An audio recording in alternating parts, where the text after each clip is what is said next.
A man with white hair stops and looks ahead, where someone is lifting up a crown. Kneeling before him is the arrogant king of humans, begging for forgiveness for all the wrong he's done, surrendering his throne in exchange for his life. The pointy-eared figure just keeps staring, and as everyone expected, the war ended with the vampire's victory. He reaches out his hand, but in a flash, one strike, the king's head falls to the ground. From now on, humans will live like cattle under vampire rule. Everyone around starts screaming in despair, but he simply gives the order to kill everyone there. All of it, just to make sure the glory of the vampire era lasts forever. On the battlefield, absolutely everyone is dead. Two men walk up to a small group near the cliff's edge, asking if they're the last ones left. The one on the left mutters that everything ends too quickly when there are so few humans left. The one on the right tells them not to fear death, pain is only temporary. But a mother clutching her children in the back speaks up, saying the days of vampire oppression are numbered. In her dreams, God had revealed to her that a human was being sent to save humanity. The men glance at each other, confused, wondering what this strange woman is talking about. One of them tells her not to worry because she won't live to see tomorrow anyway. At that moment, she moves forward toward the first man, and the blonde one warns that they're coming. The knight faces the vampire head-on and lands a vertical slash clean through him. Yet the vampire disintegrates and reappears behind him. When the knight turns, the vampire already has a crimson slash across him. The blonde rushes in to help, but he's torn in half as well. The last survivor there is trembling, crying, and tries to strike, but his sword is driven straight into his chest. The vampire steps in from behind, effortlessly catching the blade with one hand, snapping it, and ripping him apart too. Another body drops to the ground. The vampire advances toward the mother and her children, saying death will be swift. He raises his arm, ready to strike, but just as he's about to deliver the blow, someone calls out his name, Immortal. It's a friend, urging him to look to the side. Out of the smoke, a strange knight steps forward. The men ask who he is and if he belongs to that army, but Immortal says he doesn't have the scent of a living human. He smells like a corpse. The stranger shifts his foot forward and leaps straight at him. The vampires laugh at his audacity for attacking, but in the very next second, his hand is already right in front of the first vampire's face. He grabs hold, slams him down, and explodes him against the ground. The vampire disintegrates almost completely, stunned and confused at what this bastard really is. The man had just cleared nearly 300 meters in a single leap, and there his friend is crumbling away into dust on the ground. Immortal braces himself, lunges forward, aiming a slash at his opponent's leg. Seeing the perfect opening, he drives his sword straight into the center of the knight's chest. The blade sticks there, and Immortal demands to know why he didn't dodge. He's sure the strike landed directly in the heart, convinced the man should be dead any second now. But the knight simply extends his arm, grabs Immortal by the head, and lifts him up. The vampire, panicked, demands to know how he's still moving with a sword stuck in his heart. Without answering, the knight drives his fist right into the vampire's chest, disintegrating him on the spot in front of everyone. The blonde woman nearby, overcome with emotion, calls out to the hero, but he notices only the children have survived. He tells her to just keep moving forward, that 3 miles away lies the sacred land where they will find protection. The girl, still overwhelmed, celebrates and declares he must be the hero sent by the gods.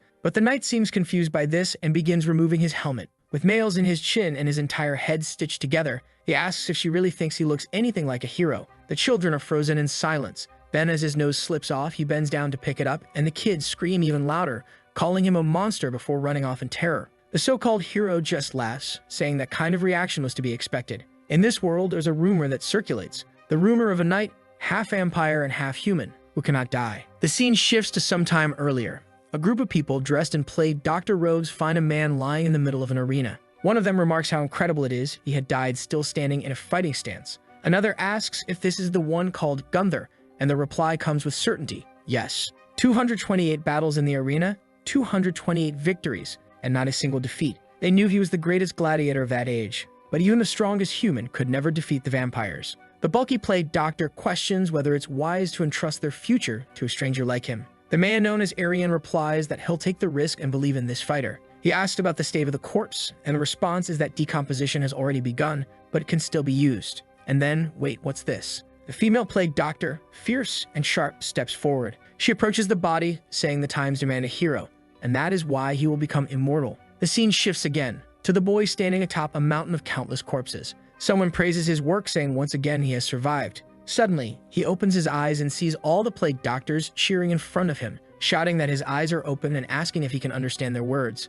Confused, he demands to know what happened. He is certain he was dead. Aryan explains that he has been reborn to save humanity. Of course, he has no idea what they mean, and the bald doctor orders a mirror to be brought. As it is held up, Gunther looks and curses. What kind of nightmare is this? The boy has no arms, no legs, nothing. Horrified, he asks what kind of monster he has become. But Aryan calmly tells him he is not the monster. He's the last hope of humanity. The bald man then explains that his brain now holds a life support device, something they only managed to create once. As long as that mechanism keeps functioning, he cannot die, even if his entire body is destroyed. Arian tells him not to worry, the arms and legs are right there, made with special muscular engineering. The arms are already like those of a bodybuilder. And even then, the fibers produce dozens of times more strength than normal. Being humanity's greatest gladiator and now equipped with those enhanced muscles, they believe he can fight a vampire head-on. Gunther, however, isn't exactly shaken anymore and asks if he was really brought back just to fight vampires. Arian tells him to understand that he's the perfect candidate, and she knows he was also killed by vampires.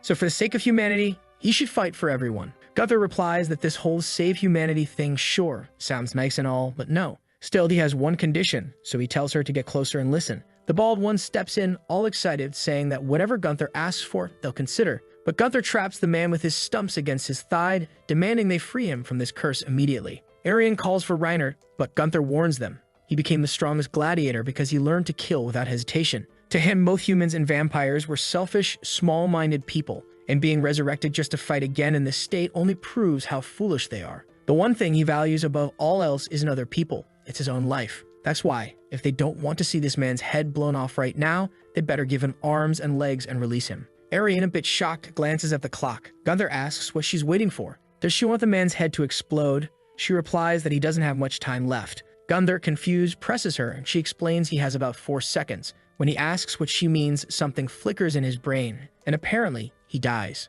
The bald man is freed, and someone comments that, as expected, Gunther is out of control. Gunther opens his eyes again and finds himself face to face with the bald man once more, who asks why he did such a cruel thing, his jaw still aching. Gunther demands to know what happened, and the bald one explains that just like any animal or machine, you need power to move. The source of power for his body is the life essence of a human, and it seems to be coming from Rainer standing nearby. Oh no, maybe Rainer is a man. Hopefully not just a flat-chested woman. Gunther asks what they're talking about, and Rainer, who I'll keep calling a woman until proven otherwise, says it's exactly what he thinks. For him to stay alive, he must remain connected through that device and draw her life essence. Once the connection is cut, he can only move for about 2 hours at most. Gunther, desperate, demands to know what kind of nightmare this is, but the bald one calmly says his reaction is expected. He insists Gunther must believe because the entire lives of everyone, along with humanity's survival, rest on this research. They call people to receive these devices human batteries. Out of the hundreds who volunteered, only Arian survived. It's something extremely difficult to create, so Arian might remain the only human battery forever. Gunther orders him to explain further, and he says it's exactly that. Gunther can't fight just for his own life, he has to protect hers too. Otherwise, he'll only last a couple of hours before ending up as nothing but a decoration on the wall. The other option, obviously, is for him to accept humanity's support and fight against the vampires. In the end, though, it's his choice to make. Gunther is there, trying to process everything he just heard, when suddenly someone calls out for Reinhardt. Another plague doctor rushes in, saying they have an urgent problem. The bald man starts to reply that they're in the middle of something important when the newcomer blurts out about vampires, right before his sword pierces through his back. His body falls to the floor, and then a strange, rat-like vampire steps in, saying Lord Benzel ordered him to bring all the humans and the beautiful women. The other stranger on the right agrees, saying that's exactly it, while everyone else is stunned, wondering how the vampires even got into the base. One of the doctors asks Reinhardt what they're going to do. Meanwhile, Gunther is already shouting, telling them to attach his arms and legs if they have any love for their own lives. The bald one hesitates at the command, and everyone else is reluctant, saying they'll die if they get too close to him. Gunther snaps back that if they don't, they'll lose their general once he's dead. The men argue that there are only 4 people. They don't need a general. At that, Arian steps up, saying she'll buy them time, and orders the rest of the organs to be connected. The bald man tries to stop her, telling her not to do it, and even Gunther yells at her to stay put. But she's already face to face with the vampires, who demand to know what kind of courage she thinks she has to face them alone. She should know they're superior in every way. But before they can finish their arrogance, the first arrow flies straight at one's face, caught in midair by the vampire. She sneers that they talk too much. He crushes the arrow with his hand and moves like a blur to the side. She fires another shot, nearly perfect, but he dodges again. She crouches, looses another, he dodges once more, then closes the distance and drives a brutal kick straight into her stomach, slamming her into the wall and grabbing her by the throat. The creepy one stares at her and remarks on how beautiful her face is. I agree. He says Lord Benzel will like her a lot. Another freak steps in, insisting he wants a share too, since the other one got the last 2. While they're bickering, someone mutters that they're just playing around, and bam, before the vampire can even turn, a devastating kick smashes his head against the wall. Now that I notice, he looks a bit like Cyborg from Teen Titans. Arian cheers, but she's instantly grabbed by the head, about to pop like a balloon. Gunther warns her to be careful. His life depends on her now. Broken and battered, she insists someone had to act. He stares at her for a moment and says fine. But then the vampires rise again, their bodies piecing themselves back together. Gunther is stunned that the creature didn't vanish even after its head was blown apart. Arian explains that to kill a vampire, you must destroy its heart. There's no other way. Another one charges straight at them. Gunther shoves her aside as the vampire lunges, aiming a punch at his chest. Gunther just stands still, smirking, staring him down. The vampire doesn't get it, and his head explodes again. While that one falls, another rushes past, heading straight for Arian. But Gunther rockets forward like a torpedo and headbutts him, blasting him into the wall as well. Reiner can hardly believe it. This is the first time the boy is using that body, that he's moving so naturally. It doesn't just look like he's fighting well, it looks like he was born with these modifications. And he already realizes that while his strength is insane, his speed isn't abnormal. The only way to move fast is by using the leg muscles to launch himself, to hurl his body forward,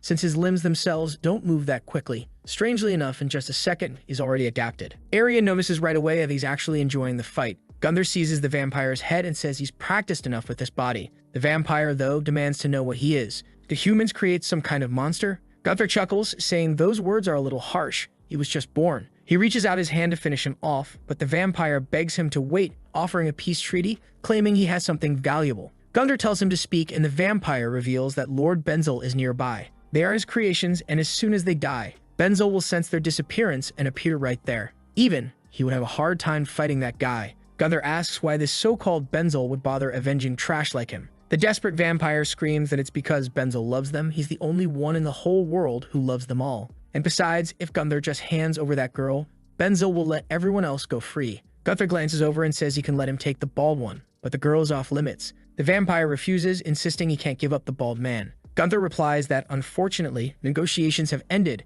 and drives his ham straight through the vampire's chest. Offer rejected. The same happens to the other one, who vanishes while calling for Benzel. The protagonist wants to know who this Benzel is and why everyone worships him so much. Arian explains that he's a high-rank vampire. In the vampire world, they're ranked by the purity of their blood. High-rank vampires are the pure ones, or naturally. Low-rank vampires are the offspring of variants and mixed bloodlines. Looking at the illustrations, Gunther points out that the black-haired vampires all seem to be low rank. She confirms it, saying the high-rank ones have white hair and are weak to sunlight. The problem is they can use their own blood to forge countless weapons in battle, making them extremely powerful. While the two were talking, Reinert steps in, asking if they didn't hear what the vampire just said. Benzel will be there in at most an hour. Gunther asks if the bald man really believes that. He answers that it doesn't matter. They should at least be prepared. 1 hour isn't enough for them to get ready to fight. Arian cuts in, saying that before anything else, they need a clear answer. Is he going to fight for humanity or not? Gunther pauses to think and then says that just like he mentioned earlier, the most important thing is his own life. And apparently the only way he'll survive right now is by cooperating. Arian thanks him, calling it a noble decision, while he already demands to be connected before it's too late. She agrees but says she has a little gift for him first. That's when he receives the armor. His head looks tiny compared to it, like some bodybuilder with an oversized frame. Strangely, the bald one says it looks wonderful and fantastic, asking what Gunther thinks. Every piece was chosen after countless tests to ensure he had the perfect heroic knight appearance, like someone who's returned from the dead. Gunther, however, says the whole thing feels outdated, like something from the old days. Arian explains that the armor is refined with mithril. On top of that, each part was individually fitted to his body so his limbs can be swapped easily even while wearing it. This design was necessary because, against vampires who move with extreme speed, he'll take many hits, and they need to minimize the damage he suffers. She points out the gauge on his wrist. That's literally his battery meter, like on a Samsung phone. It shows how long he can keep moving.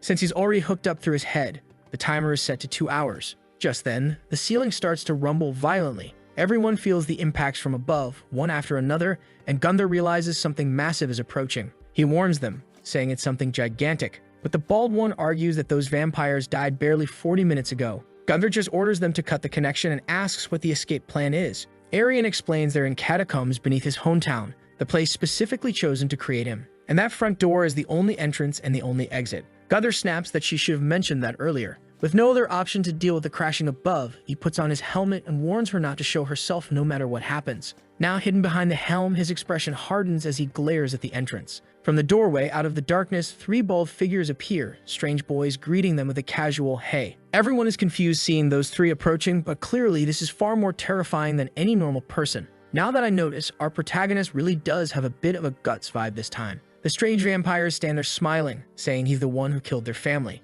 Gunther wants to know if those were those ugly low-rank vampires, if it was him who killed them all, and if he really finished them that quickly. The one in the middle laughs, saying it's impressive for a human. Those others, however, were souls abandoned by their parents, which is why they had such hideous appearances. And he thinks it's very sad that the boy felt no pity for the miserable way they died. Gunther, meanwhile, asks the bald man if this Benzel character is out of his mind. At that moment, the bald one asks if this is Benzel, the face collector. The peculiar little heads confirm it, and the bald man says they're even, since both sides have killed many comrades. So if he proposes, a fair offer would be for each side to simply go their own way. The heads seem oddly calm, admitting it's not such a bad idea, especially with sunrise approaching. Too bad they've sworn loyalty to Lord Julius, a vow that declares every human in this world must be killed. Sorry, bald one. Negotiations are impossible. Gunther then asks what Benzel plans to do with that three-headed body. On his own, he won't last long. The heads start laughing, mocking him, calling him funny, and more begin to sprout. Their words shift from mouth to mouth as they explain that the very reason low-rank vampires exist is to protect the high-rank ones.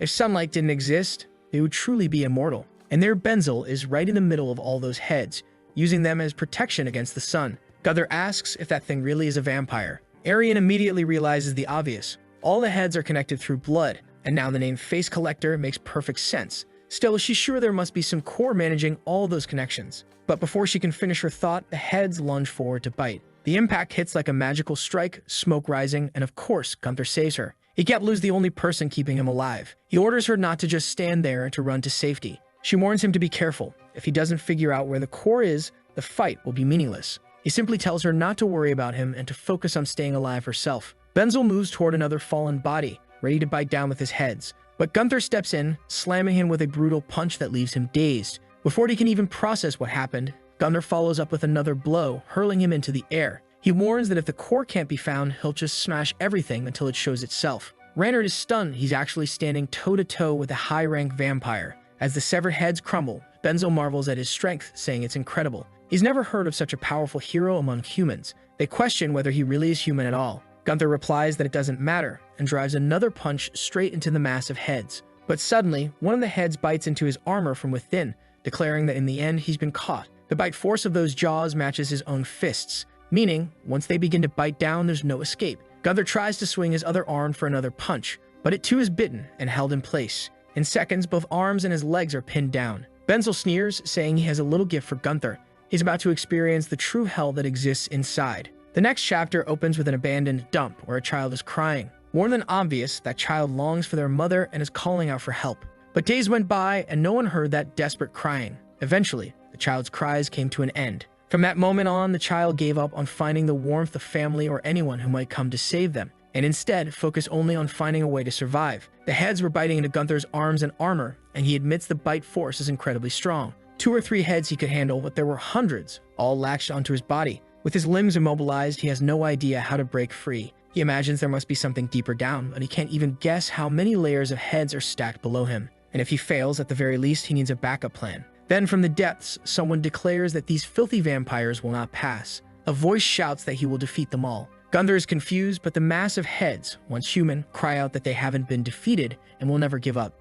At that moment, a hand appears over him and a strange, shadowy demon emerges, declaring that this man was once a great hero, Albert Lauren, who saved hundreds of people. But now he too is part of the collection. Gunther points out that these heads are sitting on a pillar of hair, meaning they must be quite valuable. Benzel confirms it, saying these are the heads of heroes who sacrifice themselves trying to save others. He chose the most beautiful ones to display. Their noble spirit of sacrifice will continue to exist until the day humanity perishes. Then he asks if Gunther doesn't find the hell he created to be wonderful. Gunther replies that it's an impressive place, but fitting Benzel's head in there will be a problem. Benzel reassures him not to worry, praising the strength and determination he's shown as greater than any hero he's ever seen. But Gunther cuts him off, saying he doesn't get it. He's just really ugly, and his head would look awful in that collection. Benzel, thrown off, asks if he's truly that ugly. Gunther tells him to take a look. When his helmet comes off, Benzel starts sweating, bewildered, unable to comprehend what he's seeing. He admits this is the ugliest human face he's ever laid eyes on, uglier even than the most grotesque vampires. Gunther looks downhearted, saying he never imagined he'd live long enough to be called a monster by a monster. Well, now that Benzel has seen his face, maybe he can let him go. Benzel, still confused, asks if Gunther really thinks he'll walk out alive. Gunther answers that he thought so. It should have been impossible. But now that he's seen a glimmer of hope, he has to fight. And with that, he sinks his teeth into the first head, ripping off his arm. Benzel stares, then bursts into laughter. asking if Gunther really thinks he can chew his way out. He has to understand, this is nowhere near enough. No one has ever escaped this place. But Gunther keeps biting, declaring that he's not just anyone, he's Gunther, and then slams another head with a brutal headbutt. No matter what happens here, he swears he'll survive. He bites down on another, tearing it apart. The demon keeps watching as more and more heads close in. From the outside, it looks like a massive hornet's nest. The plague doctors assume he's already been killed or devoured, wondering what they should do next. The bald one insists he warned them. Choosing Gunther was a mistake. He tells Aryan this was the worst possible outcome, sending a corpse knight into a place like this. They never should place humanity's hopes on such an idiot.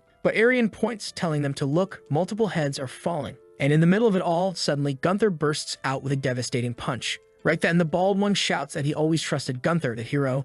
The protagonist slams into the ground, instantly dodging to the side as yet another pillar of heads comes crashing down. But then the bald one asks, where are the boy's legs? I just saw him moving only with his hands. Aryan steps in and says the plan has changed.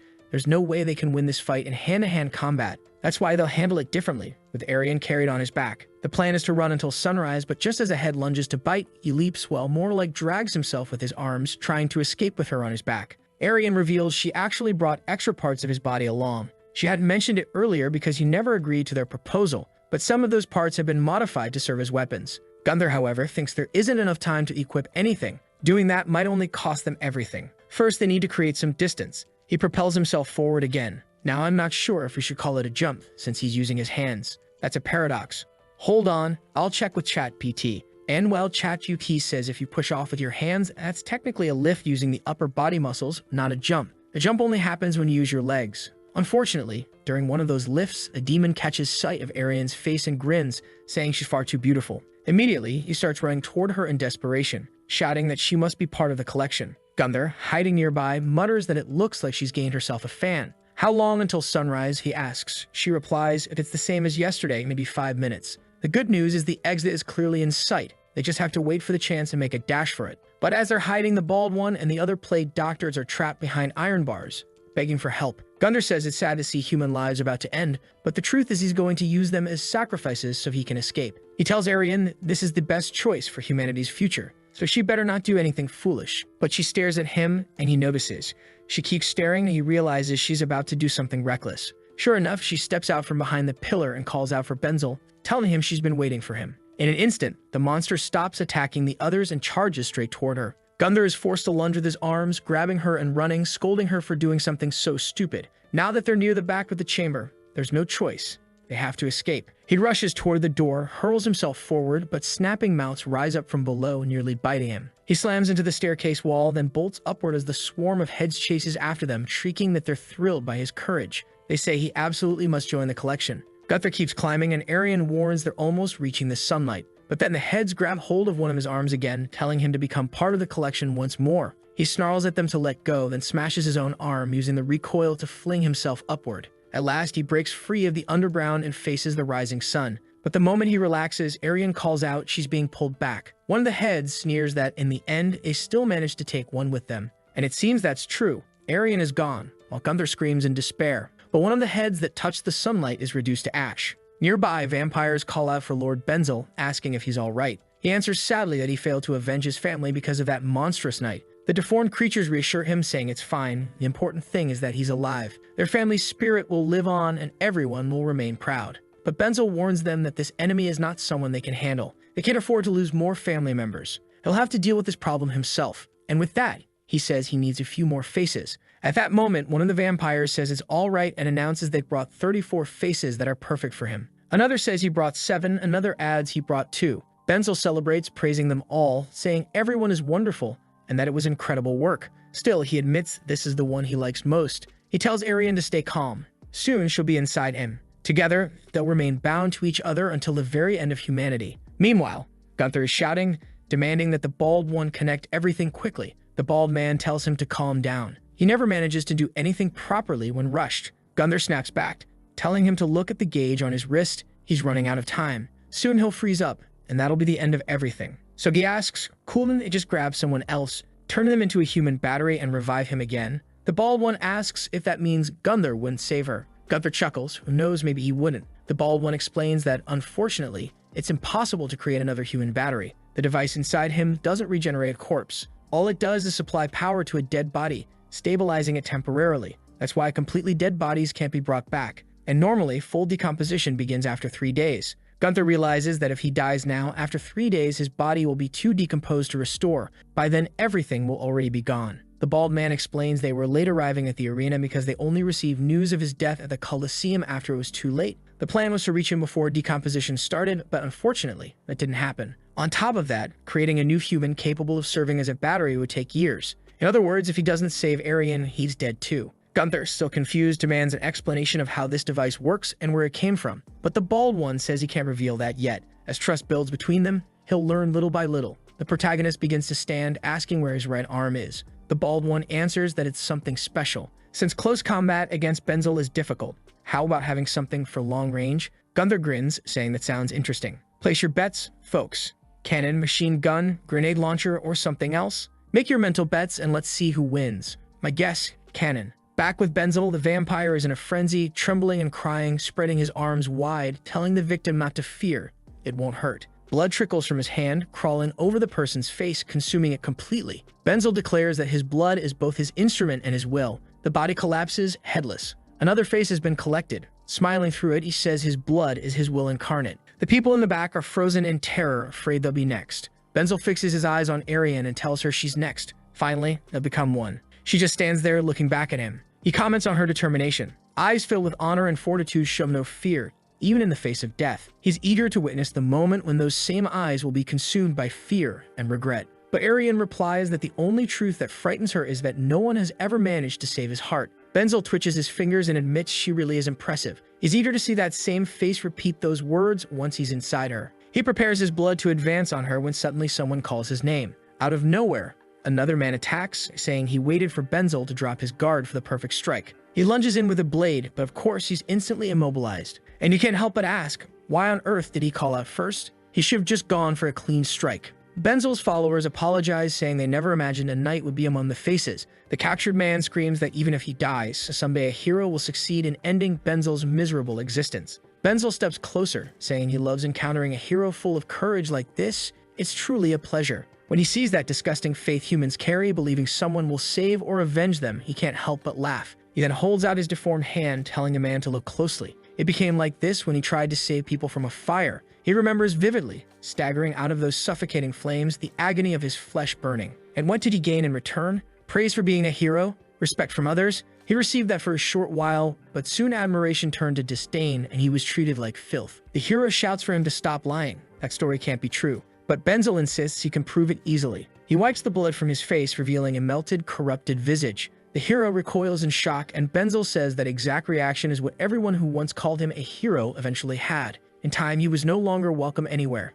Not because he had done wrong, but because in saving one person, he was left permanently disfigured. Everyone turned their backs on him. He hides his face again and declares that this sacrifice will be meaningless as well. In the end, people only end up hurt. The hero shouts that just because Benzel suffered in the past doesn't give him the right to massacre people now. Benzel coldly responds that this isn't a massacre. One day, humanity will finally understand what they were trying to achieve. He slashes his hand, letting blood cover his face when suddenly someone cuts him off, saying he talks too much. Benzel glances aside, and something slices through his deformed hand. Above, a gray pillar juts up, like some kind of twisted tree. Turns out, nobody could have guessed, he actually has a weapon that launches giant iron stakes. If you predicted that, you're a legend. Gunther, of course, complains, asking which terrible designer created a weapon that's practically impossible to aim. At that moment, Aryan calls to him. Gunther relieves she's alive, jokes that if she had died, he would have killed her himself. Benzel remarks that for Gunther to have walked all the way there alone, he must be eager to die. But Gunther just tells him to cut the small talk and come at him. He's running out of time. One of them is going to die within minutes. The weapon they gave him is called the Bone Launcher. The name was thought up without much care. It's one of the modified weapons the Bald One designed, an arm adapted to create firing force through muscle energy. Specialized fibers pull back then release violently, launching projectiles like bullets that can pierce through 4 or 5 walls. The drawbacks are obvious. First, the muscles have to contract fully to fire. Second, it only has 6 shots. Gunther mutters that the thing is almost useless, but at least now he has a way to fight at long range. Meanwhile, the Bald One is panicking, insisting they must kill Benzel at any cost. There's no way to save Aryan without going through him, and even if they could rescue her and run, they'd never escape the lower-ranked demons who would eventually lead Benzel to them again. Considering Gunther's body urgently needs to recharge energy, this enemy has to die. Gunther steadies himself, tells them to relax, then hurls himself forward, promising that everyone else can die as long as he survives. Back in the catacombs, Benzel mutters that tracking him here wasn't difficult. The problem is he only has 15 minutes, and in that time, he'll have to finish everything as fast as possible. He sneers that Gunther's weapon is disgusting.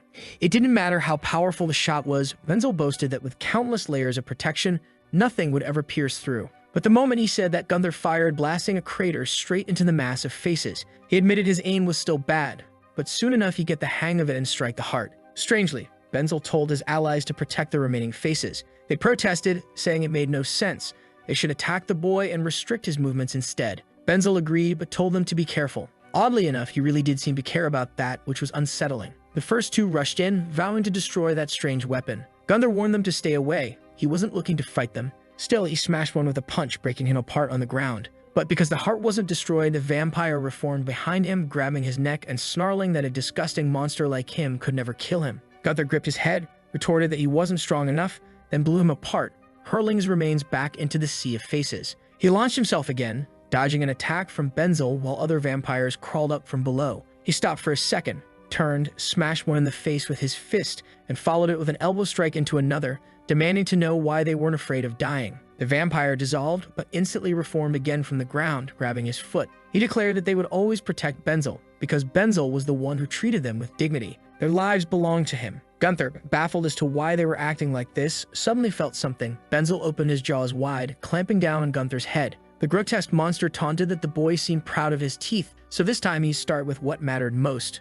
Gunther shut his eyes and fired upward, blasting through a column of heads, carving a path. He darted aside as another attack struck his back, grimly noting he only had 3 shots left. The problem was figuring out where Benzel was in that endless swarm of faces. He needed a solution. Then Arian's voice rang out. She was calling for Benzel. Gunther was confused, not understanding what she was doing, while other vampires closed in, ordering her to stay quiet. Gunther still didn't understand when suddenly a crimson slash flashed in front of him. It wasn't Benzel. It was another vampire. Gunther answered with a brutal punch to the head, finishing him off. He stepped back as the massive heads pressed forward again, while Arian screamed Benzel's name over and over, her voice desperate. Gunther didn't understand at first, until he noticed one of the vampires behind her telling her to shut up. Arian screamed again, calling Benzel a disgusting monster. Benzel, losing his composure, growled that no matter how much she stalled, it was pointless. But Arian shouted to Gunther to notice. Only certain faces reacted with expressions, and those same ones moved before the others, likely the ones closest to him. Just as she said it, a vampire clamped his hand over her mouth, threatening to rip out her tongue. But before he could, another blast tore through the middle of the faces. Gunther realized it clearly now. Some of them really did react faster than the rest. Through the hole he opened, he saw Benzel. The vampire screamed in panic that it didn't matter if they knew where he was. He could just shield himself with more heads and vanish again. He tried to reconstruct himself, but part of the neural link connecting the heads had already been severed. He knew he needed to reconnect quickly, but Gunther told him to hold still and fired again, tearing through part of his arm. The monster panicked, realizing he needed to flee, but Gunther only answered with a cold grin. Here comes the heroic shot. But at the same time, the vampires come at him from both sides, everyone diving toward him. He's practically submerged in a pool of monsters, but he fires another shot, direct hit, right in the head. Damn, the guy really has the aim. His finger trembles just slightly after the blast. Arian warns, to kill a vampire, you have to strike the heart, and now he's out of shots, which means they've lost. Gunther, however, asks what nonsense she's talking about losing, and keeps fighting, tearing through the vampires. He has only a flicker of energy left, preparing for one last leap, saying it's time for the final attack. Arian pleads with him not to, but he declares he's going in with his body. He launches himself at Benzel, who's in the middle of regenerating, but as it happens, Benzel accelerates the regeneration of his eyes, just to watch him coming closer. The next chapter begins with a strange, big-headed figure asking his father if sacrificing himself for humans was worth it. They treated him as a monster. His appearance was changed. Maybe it wasn't such a good thing. At that moment, he didn't know what to believe or what he should do, and now he realizes just how naive he was. Someone places a hand on his face. Apparently, it's Lord Julius, if I'm not mistaken, who tells him he's been watching him for a long time. Julius says he intends to create a new world, but the process will be painful and difficult, and he needs help from people like him. Honestly, it looks like this is Benzel, back when he was burned in the fire. He asks what kind of world Julius wants to create. Julius answers with something we don't hear, and the boy looks amazed, responding with something we also don't hear.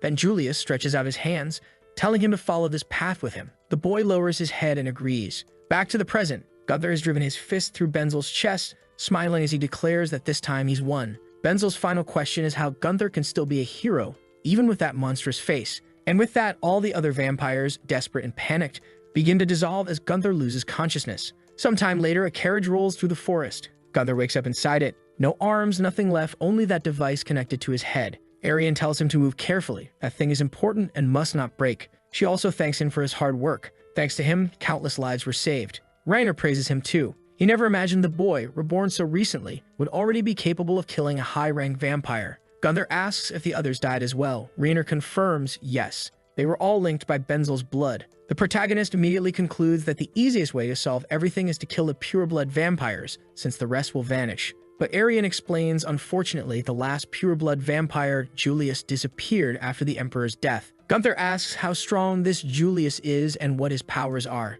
She admits no one knows. No one has ever survived a fight against him, or perhaps he never even fought at all. There are no stories to tell. Gunther finds that strange. Though vampires usually drink blood to survive, so why is he killing humans instead? Reiner agrees, but sadly the only option is to defend themselves. He says they should head to headquarters. There Gunther will better understand what's really going on. Gunther asks if any human cities are still standing. The Bald One answers. The last surviving place is the Holy City, where all the survivors gather. It's a beautiful fortified place. It's also where they performed all their experiments and figured out how to create his body. It's the last stronghold of humanity, standing for over 100 years without falling. And honestly, it feels just like those stories where it all starts so hopeful, and then the Titans show up and bring it crashing down. At that moment, the Bald One steps out of the carriage and tells Gunther to take a good look at the city we'll have to protect with his very life. The entire place is in flames. Gunther, stunned, asks if that's just part of the scenery. The next chapter opens with a pale-haired boy jolting awake, startled by the news that Benzel is dead. He immediately jumps up, demanding to know who killed him, if it was the enemy. Then he bursts into tears, panicking that the enemy is coming to kill him too. Desperate, he screams that he doesn't want to die, until a massive shadow grips him and reassures him there's no enemy. The voice laments Benzel's death, saying he was such an adorable little vampire. But what he can't understand is whether a human could really have done it. It's hard to believe Benzel was killed by an ordinary being. Julius orders Ian to find the one responsible. A strange mouth flickers in the air and vanishes. Julius doesn't seem the least bit pleased by what's happened. We're then shown Bahal, the place known as the Holy Land. The biggest advantage for humanity settling there was its geography. It sat at the edge of a continent after a passage of countless mountains. The island itself provided enough land for farming. Around it, all was cliffs and jagged rock, nearly impossible to climb. And the only way in or out was a 1,200-meter bridge. With so much natural advantage, a single garrison could normally hold back 10 armies. So the question is, what's going on? Gunther demands to know why it looks like everything is being destroyed. Reiner admits he has no idea. When they left, the place was perfectly fine. At that moment, the Bald One calls out to someone named Leonard. Leonard, cheerful, says he's relieved the bald man is safe. He was worried he'd be the first to die. He glances at Arian, telling her she doesn't need to worry either. She made it back safely too. And not hiding his feelings, he adds that she can call him Leonard anytime she wants. Then he turns to Gunther, asking if he's really the one clearly already aware of the experiment. When Leonard sees the device sticking out of Gunther's head, his expression darkens. He makes a clicking sound with his tongue, and Gunther immediately demands to know why this bastard is reacting like that. The Bald One tells Gunther to relax and explains Leonard is responsible for Bahal's defense force. Clearly, though, the job hasn't been going too well. Leonard tells everyone to follow. An urgent fire had just been dealt with. Gunther presses for an explanation of why the Holy Land is in such a state. Leonard explains that, unfortunately, the outer section of the bridge was abandoned. They couldn't defend it anymore. The Bald One comments it should have been easier now that Benzel is dead, but Leonard immediately doubts it, asking how that could be possible. Gunther answers flatly that of course it was him. Even then, Leonard doesn't look convinced. He makes another sharp click with his tongue before explaining. The moment they left the city, they were attacked by a force unlike anything they'd ever seen, something far beyond any vampire they'd ever heard of. He promises to show them the bizarre condition of the soldiers. Gunther scoffs, asking if this is supposed to be some kind of circus. Leonard, grim, says he wouldn't be joking once Gunther sees it himself. The Bald One asks if the city gates were really broken. Leonard nods. They were, and it was only by a miracle. The city didn't fall completely. That's why he wants Gunther to guard the bridge until everything is repaired. But the protagonist flatly refuses. He says he'd rather stay in the rear while the meat shields die up front. Leonard immediately calls him a shameless bastard, demanding if he has any idea why he's even standing there alive in front of them. 136 comrades volunteered to become Death Knights, and all of them died. Researchers worked endlessly to create those organs, and it's because of their sacrifice and the defense of this city that Gunther is alive at all. But as a gladiator, he never really understood what sacrifice meant. His whole life had been about hurting others just to stay alive. The truth is, the one who should have died was him, not Gunther. The guy even admits he feels jealous. Well, go ahead, sign yourself up. If you die, you die. Gunther stares him down, walks closer, and says, "You're a real straight-laced guy, huh? Every time I meet someone like you, I just feel like saying straight to your face, go to hell." The man reaches for his sword, saying he'll settle it right now. The guy's completely insane, right? Might as well just punch him and get it over with. I was joking, but the next chapter actually opens with him getting hurled out of the building and smashing into the ground. He really did take a punch. Arian warns Gunther to be careful and not to act so aggressively while he's still recharging. Damn, it takes forever to recharge. He's not even at full capacity yet. Gunther brushes it off, telling her to relax. It was just self-defense. The sun is setting now, and that idiot's all bandaged up because of our boy, who mutters it should have ended with just one hit anyway. Arian tells Gunther he has to restrain himself. There's no way he can win this war alone. And one thing the other guy wasn't lying about is how much it costs humanity to build each part of Gunther's body. Countless resources, countless sacrifices. On top of that, all the components are constantly decaying, which means they always need more and more people offering limbs and materials. She's trying her best to save as many lives as possible and protect the Holy Land so the source of his power doesn't get cut off. Gunther listens to all this and simply asks if she's not just telling him to fight on the front lines. She answers that of course she is, that's the easiest way for them to win. He gives up arguing and says fine, but in that case, he wants a new weapon. The bald one tells him to come take a look at the modifications they got. Gunther sees something like an arm with a mouth on it and has no idea what the hell it is. The protagonist is unsettled, while Arian asks if they really didn't produce anything else.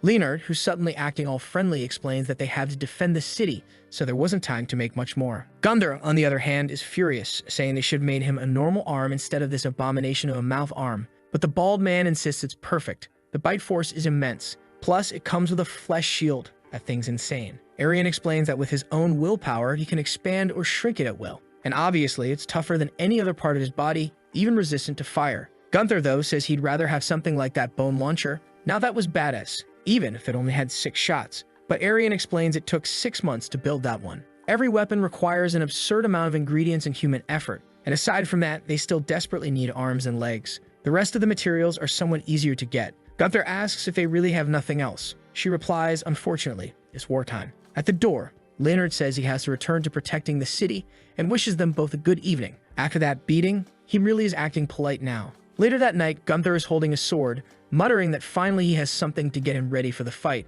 Arian then explains that just like that man said, creating the Death Knight required over 100 people working together, plus the support of the aristocrats and the royal family. Everyone agreed he was the perfect choice. So he doesn't need to care about what anyone else says. She believes in him. Only he can save this world. Gunther, however, says he doesn't give a damn about that. She replies that having that kind of attitude shows he's lucky. But right then, the protagonist brings up the 136 people who died trying to become human batteries. She looks a little thoughtful, and Gunther wants to know why. After seeing so many die trying to become human batteries, she still chose to take on that role. She answers simply that it was something that had to be done. He just stares at her and says he doesn't get it. Sometime later, he's at the window, watching closely to see if anything shows up. Suddenly, Leonard barges in, telling him to get ready. The vampires have returned. Gunther's been hooked up to that device all day, apparently to keep his battery charged at maximum. Now it makes sense. They disconnect him, and Arian tells him he must come back alive. He's far too important. Gunther just throws on his helmet and says survival is his specialty.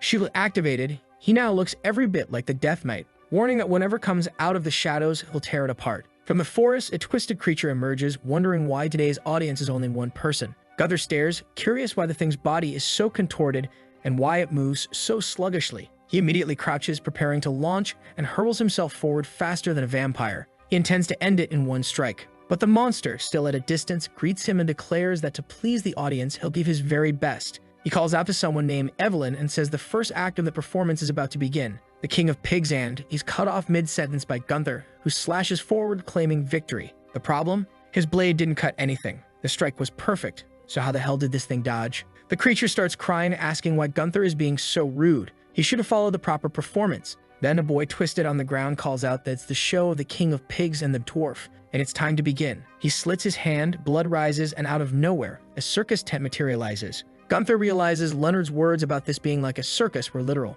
Curtains spread open, and from within, an attack bursts forth. Gunther blocks, and a pig-faced man is hurled aside. But alongside him, more small ones come rushing in. The dwarf and his pigs, all charging at once, explosions shaking the ground. Gunther rips through them with ease, carving them apart. He blocks another strike, slices down one more, cuts another charging from the side, and pins one to the ground, pressing down until the blade tears him apart. Furious, Gunther mutters that these weaklings are just wasting his time. Needing to end things quickly, he shreds another and sprints straight toward the tent. His plan: take the leader's head. But from within, a warped mouth laughs and suddenly flames erupt. Gunther raises his shield, blocking the inferno. Then, out comes the same demon from earlier, riding atop a massive, hulking brute. Gunther instantly realizes this must be the so-called king. The demon riding on his back declares that the king destroys all enemies of the people. Another torrent of flames roars forth. Gunther blocks once more. The pig-masked monster bellows that the king's fire burns everything. Gunther won't be able to take another step, but Gunther calmly holds his ground behind the shield, leaving the beast baffled. The demon orders the king to increase the flames further.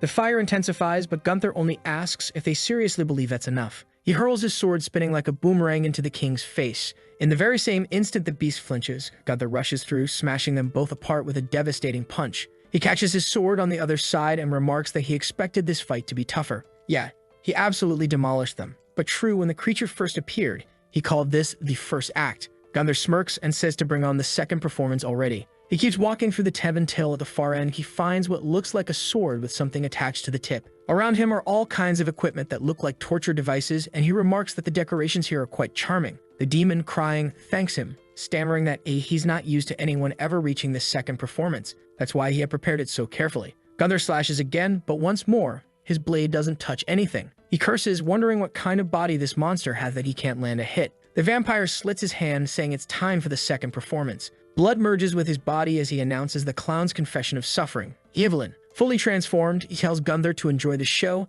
as the whole place begins to collapse around them. Gunther charges to strike, but the monster leaps away. The protagonist mutters that the bastard is way too fast, but he wants to see how long it'll last. Gunther kicks, sending rocks flying, but the creature blurs into a thin line, dodging everything. Gunther glares as the creature pulls two swords from its mouth and charges. He blocks with his shield. Another flurry of slashes, blades clashing violently. Gunther parries, counters with a leap and slash, but again the monster twists into a line and slips away. He has no idea how to land a hit on something like this. Then the creature aims straight for his helmet, smashing him backward. In the very next second, it bursts out of the tent in a spinning strike. Explosions rock the area. From afar, Leonard observes that Gunther seems to be under heavy pressure. It's hard to see, but clear enough, the knight's attacks aren't working at all. Worse, he's already been forced back to the start of the bridge. The Bald One urges them to bring out whatever they have. He wants to see it, while Arian looks visibly worried. Sure enough, Gunther is now on the bridge, clashing with the monster's flurries. He ducks under one strike, counters, but again the creature dissolves into a line. He growls that the bastard moves like a worm. The monster retaliates with another strike, detonations rattling the bridge. Arian observes that this creature seems able to detect any attack within a certain range of awareness. The Bald One asks if there's anything they can do to help. Leonard explains that, unfortunately, all siege weapons were destroyed in the last battle. Arian adds that fighting on the bridge must be avoided. They have to remember that Gunther's body is pure muscle with almost no fat.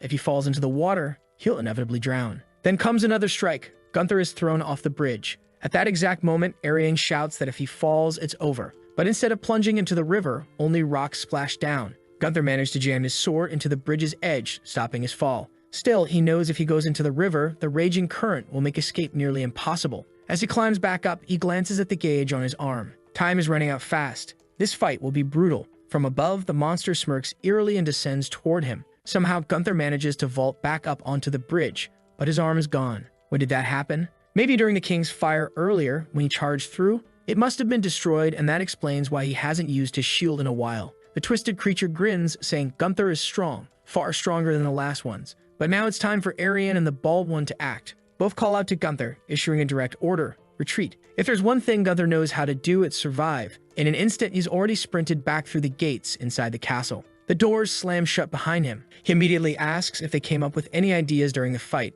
The Bald One admits they're still trying to devise a plan. Arian says the perfect plan is to hold that monster on the bridge until sunrise. They have no siege weapons, no proper arms for him, and Gunther still can't take on a vampire like that alone. The sun will rise in 5 hours, but the problem is that his limit is only 2, which means he'll have to go out, fight, come back to recharge, and then return to battle again. The Bald One tells him to wait a moment. Hell replace his arm. Gunther asks if that's really the best solution. Arian answers that the one fatal flaw in this strategy is that it takes longer than he thinks for him to recover. Gunther asks how long, and she says that for him to fight for 2 hours, they need 20 minutes of recharge. Oh, well, that's not so bad, he thinks. Of course, there's a demonic monster outside, which makes it risky, but still, it could have been worse. But the Bald One adds, He has to be in a stable condition for the recharge to work. He can't just abandon the vampire, and on top of that, he has to protect both himself and Arian. Gunther thinks it would be nearly impossible to do all that at once. At that moment, Leonard throws the door open, gives Gunther a hard stare, and shuts it again.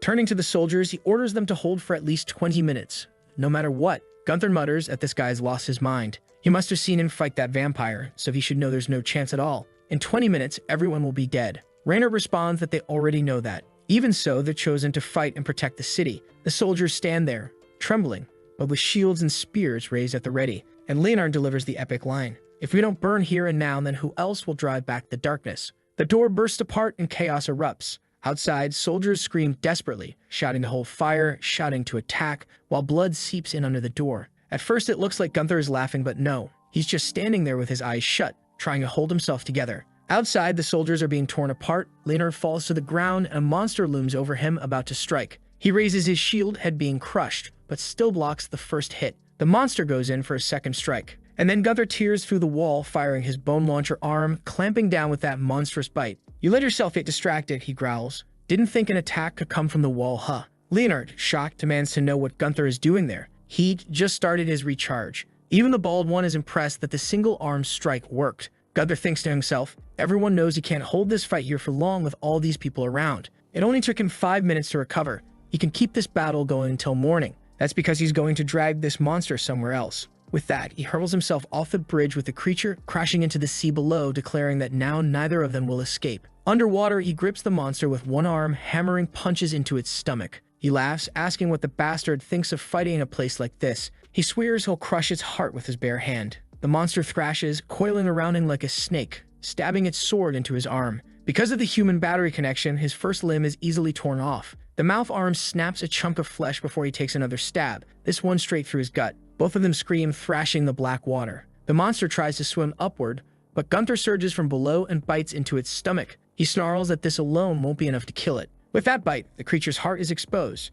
It swings again for another strike, just as Gunther goes in for another bite. And then a woman's voice, reminds him, "Back in that wasteland where no one survived and not a single living thing existed, you called out to me." She once heard the faint cry of someone dying, screaming with every bit of strength left. As she drew closer, she felt relief, but then curiosity struck. This was a world no one would ever choose to be born into. And yet, even someone who had been born in a wasteland left to rot still desperately wanted to survive. For a time, she wondered if his cries were really for salvation. And now, standing before him with bodies scattered everywhere, she says she has her answer. The boy, beaten and broken, asks what she means by that. Suddenly, the strange woman grabs his face and tells him he always wanted revenge. No one wants to be born into this world. No one wants to keep living here. Even so, he screamed to be saved with everything he had. He was born with that will to survive like a starving dog. And that drive, that will, comes from his desire to take revenge on those who put him in this world and on those who abandoned him. Gunther closes his eyes and says yes. She tells him to get ready for the next fight.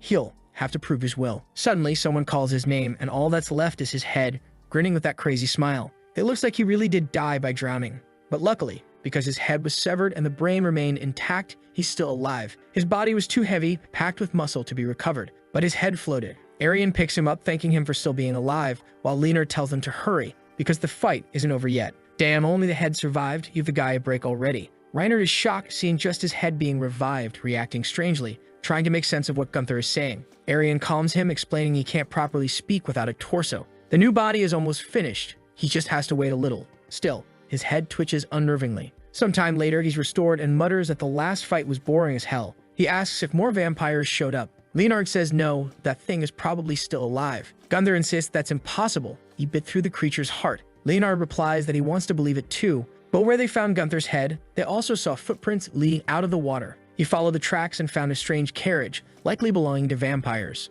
Since they had no chance of winning outright, the priority was recovering Gunther's body. Gunther refuses to believe it, telling them to just look at his teeth. He shredded the monster's heart. Leonard concedes, but insists they need to check anyway, just to be sure. The group creeps through the bushes, and sure enough, they spot a suspicious carriage. Leonard tells Gunther to check it out, but to be extremely careful. As Gunther approaches, he sees the footprints are indeed fresh. The windows are covered, clearly a vampire hiding from the sun. And if a high-ranked vampire is inside, this could be his best chance to gain an advantage. He slowly reaches the door, opens it, and finds the carriage empty. He steps inside and hears an eerie laugh echoing. The door slams shut.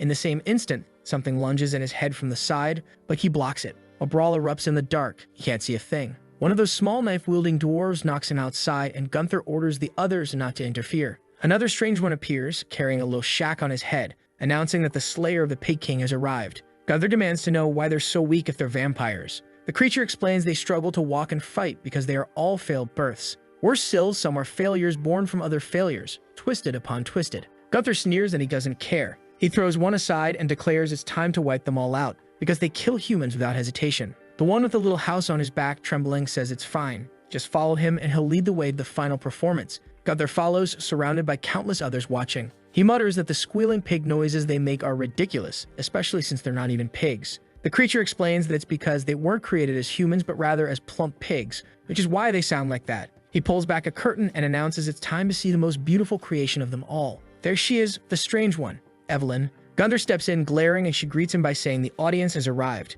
He demands to know how she's still alive when he already ate her heart. She explains that a vampire doesn't die unless the entire heart is destroyed. He only took a bite out of a part of it. The only problem now is that because her heart is no longer whole, she can't use the power of blood anymore. Gunther thanks her, saying it's very kind of her to explain everything so clearly. But now she's nothing more than a shadow waiting for the sun. With that, he charges in, declaring that this time she won't survive. Meanwhile, outside, Leonard asks how much time the guy still has. They say 50, and the plan is that if another 10 go by without any news, they'll try to go and help. At that point, one of the knights asks if those vampires were ever human. Leonard, confused, doesn't really get it. Then the guy tells him about a story he once heard, about the children in a city called Trumps, where the orphans kept disappearing. While they were searching for them, they found a strange place, a basement with no sunlight at all, filled with tools meant for breaking human bones, all sorts of metals and weird objects. And there, at the back of the room, piles of broken skeletons stacked up, and they all clearly looked like they belonged to young humans. The guy next to him wants to know what was going on in that place.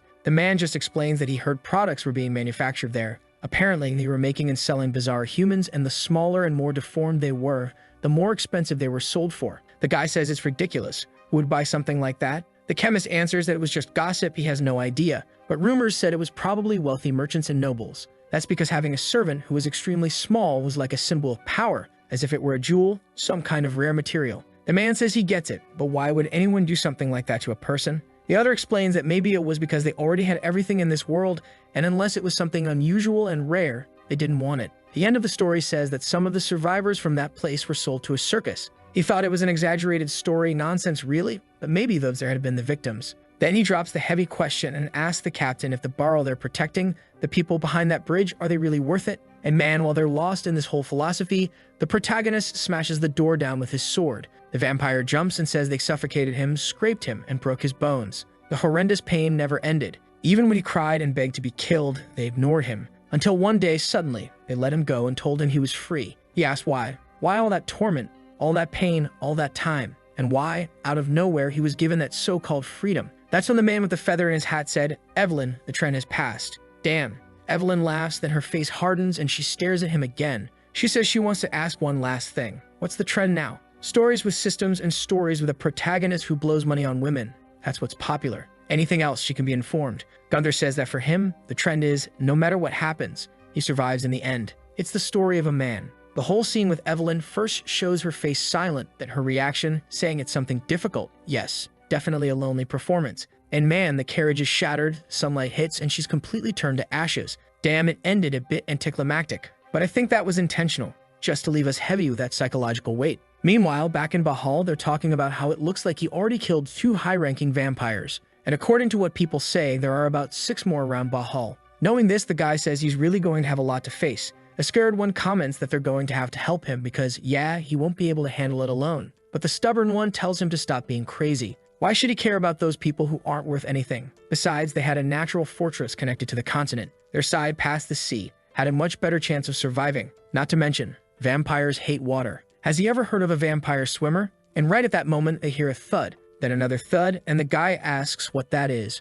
We're not going to find out right now because we're seeing Gunther in a suit asking if they're really going to a festival when everything's ruined. She says yes, it's time to celebrate the death of 2 high-ranking vampires. And it looks like she's visiting the region outside. Gunther says she seems to be an impressive person, doing something like this when life and time are on the line. The bald one replies that the person coming is the current leader of Bahal. Still, it was best for Gunther not to say anything weird to her, because that would just be a massive headache. He doesn't quite get it, But then a carriage approaches and someone announces that Her Grace is arriving, an only heir of pure lineage, Her Majesty Queen Olivia Hound. Everyone welcomes her and bows while Gunther just stares at the troublemaker. Yeah, she looks like a sly one. For a second, you can already tell. Oh, an artist, she's got talent. But she's also a spoiled brat, complaining that the place is dirty and smells strange. The man nearby apologizes while Gunther mutters that it's insane for her to say something like that in the middle of a battlefield. Obviously, it stinks. At once, the bald one is trembling, while the protagonist couldn't care less. She, however, walks right up and says he must be the so-called corpse knight. She gets close, looks him over, and says he's pretty ugly, probably because his body was modified.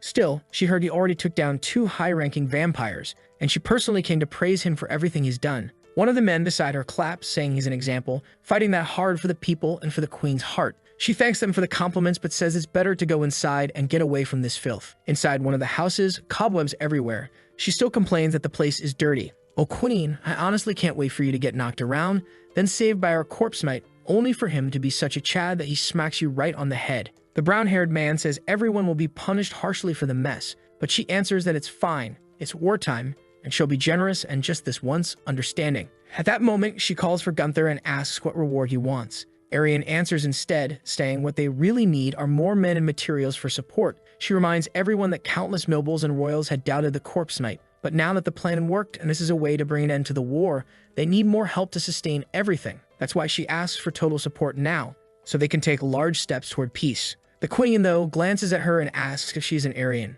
Even if she acknowledges the girl's merits, how can she provide all that support with her limited resources? She, Olivia Hound, as the last true descendant of the royal family, always needs to invest in countless future possibilities to keep her chances alive. So for now, the support Arian gets is the best she's going to get. That's a fact that won't change. Gunther immediately blurts out, "What the hell is she even saying?" The bald one explains that she thought this plan would fail, so they invested in many other weapons. Gunther then raises his voice, and she hears it, so she can't even admit that her plan and her decisions were wrong. Arian, a bit downcast, says that at the very least she should give official recognition to those who sacrificed themselves as part of the plan. The brown-haired man calls her rude, but the queen answers again, saying she always wanted the research and had demanded that the project be carried out in secret. She always found it disgusting, this business of bringing back a dead person to be used as a knight. After all, something like that would only stain the honor and reputation of the royal family. That's why nothing can be made official.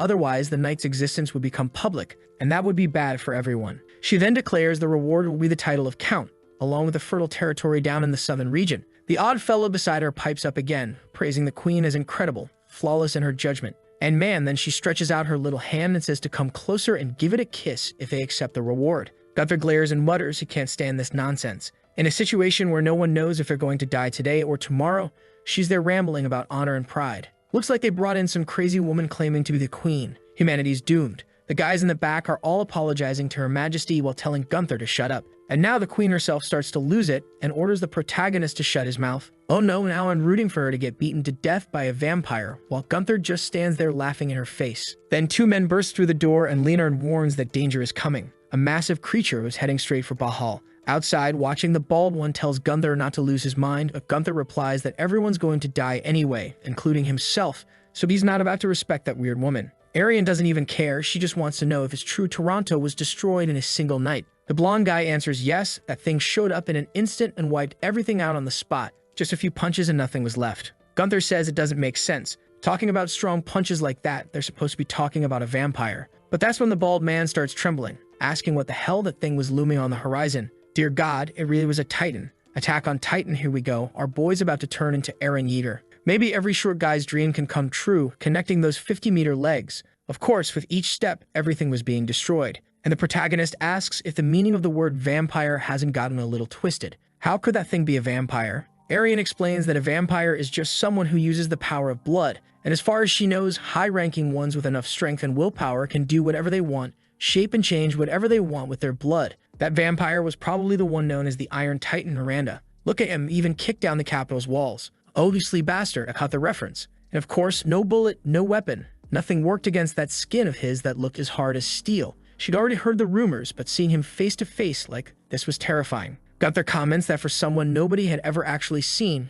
he seems pretty famous. She says yes, that's exactly why countless studies have been done trying to find his weakness. He tells her to spill it, and she says it's simple. None. He doesn't have a weakness. They're already rushing the carriages, and she explains that unfortunately, that's all the information they've got. Nobody's ever managed to cut his skin, so no one knows what's inside. Both of them, however, reach the same conclusion. If that thing enters Ba'al, the whole city falls. Arian says that's why they always try to track the monster. Gunther wants to know where it's headed. The bald one answers that obviously they have no idea. Apparently Miranda always moves spontaneously. But Arian insists, just like any other, he must burn in the sun. Gunther finds that suspicious. Something that size would need a peculiar place to hide. But she shakes her head. She says that when the sun rises, he transforms into another form that's not a Titan. And it's at that moment, right after the transformation, that he has to be killed. That's the only thing she believes could work. Gunther realizes it's basically a deadly game of hide and seek. The bald one says that looking at the map today at the speed he's moving, he still won't reach Ba'al. So they've got a few days to prepare. At this pace, he'll probably hole up in some ruined village with lots of buildings. And if they can find him there, odds are high that tomorrow he'll enter Ba'al. Meaning, the winner of this fight will be decided in that village. They arrive already spotting the gigantic footprints. At least that makes it easy to track him. As soon as Gunther gets there, he wants the perfect answer. Somebody point me to where the freak is. But Leonard replies that first they'll have to check the 120 houses in that place, starting from the south. He asked the queen for troops, but unfortunately there weren't that many available. The man in front replied that the queen had ordered most of them to stay at the base and reinforce the defenses. Gunther laughs, saying it's clear her pride matters more than any human life. But with no time to waste, Leonard just orders everyone to start searching. They had to split into groups, go into each house, and check as much as possible. So here we are with them going in, pulling everything apart, investigating drawers, boxes, even breaking down doors. Gunther steps inside and asks himself, where the hell is that damn Iron Titan? The bastard was a huge, muscle-bound giant, so he figured it had to be a big human too. That's why he was focused on open spaces instead of tight ones. He walks up to a door, punches it, and says this looks perfect. A soldier reports that nothing has been found yet. The sun's still up, and the bald one thinks something's off, only a few houses left. Ariel replies that he could be hiding in a way that's hard to imagine. Gunther stomps the ground, frustrated, saying he's already destroyed more than 10 houses and hasn't found anything, not even a rat, let alone a vampire. Suddenly, footsteps echo along the hallway. He pauses, confused, steps outside, and runs after them. As he rounds the corner, there's something covered in what looks like a black cloth. He squints, asking himself what that strange mouth was supposed to be. The scene shifts to Lord Julius, and that mouth is whispering in his ear. Now he knows the Immortal Knight is there, and the shadow confirms it. The man is sure, another one of Ba'al's creations. The big-mouthed one wants to know what this Ba'al is that all the humans keep talking about. All he knows is it's the only city left intact. Julius then explains that Ba'al is actually where it all began. That's why he's been dragging things out, because it also needs to end there, and the time has come. The sharp-toothed one says that if that's the order, he'll tell Miranda. Julius says fine, but he also wants the Immortal Knight brought to him. The sun keeps sinking, and just then, one of the houses explodes. The bald one's already calling out for Gunther. When he gets inside, he asks if it's a vampire. But instead, a boy is stepping out with a bear on his shoulder. He asks if this could be the creature, but they all say it's impossible. The sun would set in an hour, and now they're screwed, because if it's not here, it's already moved on. Leonard orders them to resume the search, while Gunther complains that it's impossible to find something when they don't even know what they're looking for. Arian just says it's the only option, they don't have many people here, and there's no other way to handle it. Then Leonard suggests they burn all the houses down. If there's anything hiding inside, human or not, it'll show itself. Arian thinks it's too risky, with the forests all around. The whole island could go up in flames. Gunther tells him to give it up, that they should look for another solution. But the bald one refuses, saying they can't back out, because if they do, the next battlefield will be Ba'al. He reminds Gunther that he was created for the plan to protect that city. Giving up was never an option. It was time for everyone to search again. He takes off running, and Gunther is left confused until Leonard explains that Rainer's family is in Ba'al. He's got a daughter he cares for deeply. Gunther smirks and says the bald guy finally managed to do something worthwhile with his life, while Leonard shouts for everyone to keep searching and not give up. Time passes, and Rainer realizes there's nothing here. The sun is just about to set when he hears a sound behind him. He turns around. Inside a box, something is shaking. Suddenly, the entire house is blown apart, and something starts rising. He's thrown back from the impact while Gunther mutters that he knew something like this was bound to happen. Now everyone was screwed. Arian asks what happened, and the bald one explains that he found it. In that situation, at that moment, he should have killed it. The protagonist wants to know what he means by not killing it when he had the chance. Then he explains that inside the box, what he found was a child. Gunther is shocked, but right in front of them, the Titan rises. As soon as the beast takes form, it winds up a punch and hurls it straight at the trio. Next chapter, the soldiers are trying to flee, but the monster stomps down on them, and from a distance he can already see the city. Gunther shows up carrying a pillar, spins it 3 times and throws it, but it smacks the Titan's arm like it was nothing but a toothpick. He leaps up and throws a punch too, and nothing happens. Just like they had warned, that skin couldn't be pierced. He keeps punching, slashing left and right, but nothing works. until even his arm breaks apart.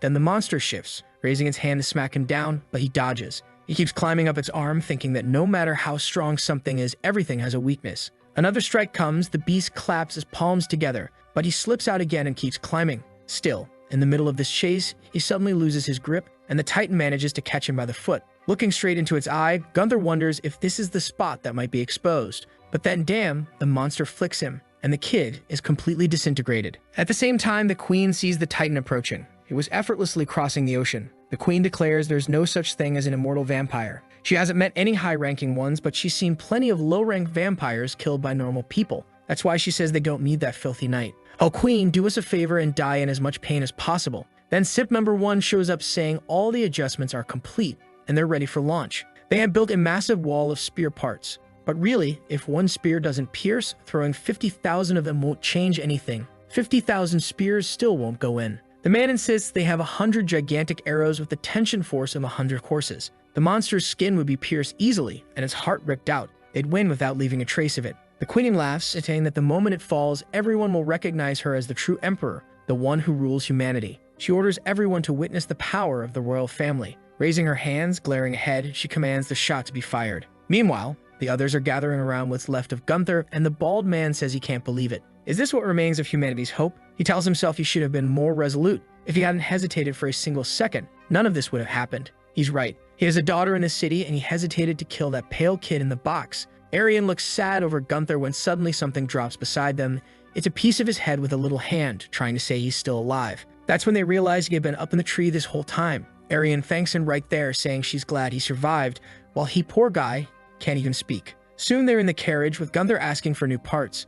He couldn't open his mouth properly, but Rainer keeps watching and manages to translate something. Since he can't open his mouth, attack the eyes. Arian says she understands, but even if they destroy the eye, the heart will still be intact. Then he whispers something else to Rainer, who translates it. He's basically going to enter the body through the eye and run straight to the heart. Arian pauses to think and admits that if they can enter through the eye like that, they might actually have a chance. The problem is figuring out how to reach the head in the first place. Just then, they hear the volley, endless sequence of arrows fired at the Titan, slamming straight into its chest. Everyone knew this was the weapon the Queen had prepared, and it did look pretty strong. But guess what? When the smoke clears, a Titan is standing there intact, not a single one pierced through. One of the men states the obvious on the wall. The Titan didn't fall, and it's still closing in. Another rushes over and asks the Queen what they should do, but she demands to know the next plan. The man hesitates to explain while she bites down in rage, and with that, the Titan is reaching the sea. Meanwhile, the bald one is still blaming himself, saying he should have been more decisive. Suddenly, someone shouts for their father, then runs up to hug him. She's carrying a four-armed Gunther on her back, saying she's glad he's safe. No wonder he's the great general. Rainer calls out to Audrey, demanding why she hasn't evacuated yet. He told her once it got close, she was supposed to retreat, but she shows that she brought along a piece of the corpse knight's body. And on top of that, her hair was already falling out from stressing about her father. Turns out, she's huge and muscular. That's why she says the bald man should worry about himself instead of her. He realizes she's right while the protagonist is in Arian's arms, struggling to mumble something. The odd girl steps up, reaching her hand out, saying she wants to greet him. She's excited to finally meet him. But he just stares at her hand, glaring with even more anger, unsure if she's mocking him. The girl apologizes and Arian says they don't have time. They need to connect body parts 253 and 350. They were going to climb the Titan's body. Audrey then says if it's piece 350, she's already done something similar. She'll connect that piece and bring back a crucial part. The bald one starts to say it seems like the footsteps have stopped when suddenly, right in front of him, the Titan's kick lands square on the girl. Damn, that hurt to watch. I thought she was going to be that cool, tough character, but instead she got torn apart. Phew, thankfully not. The next chapter starts with Reiner saving her at the last moment.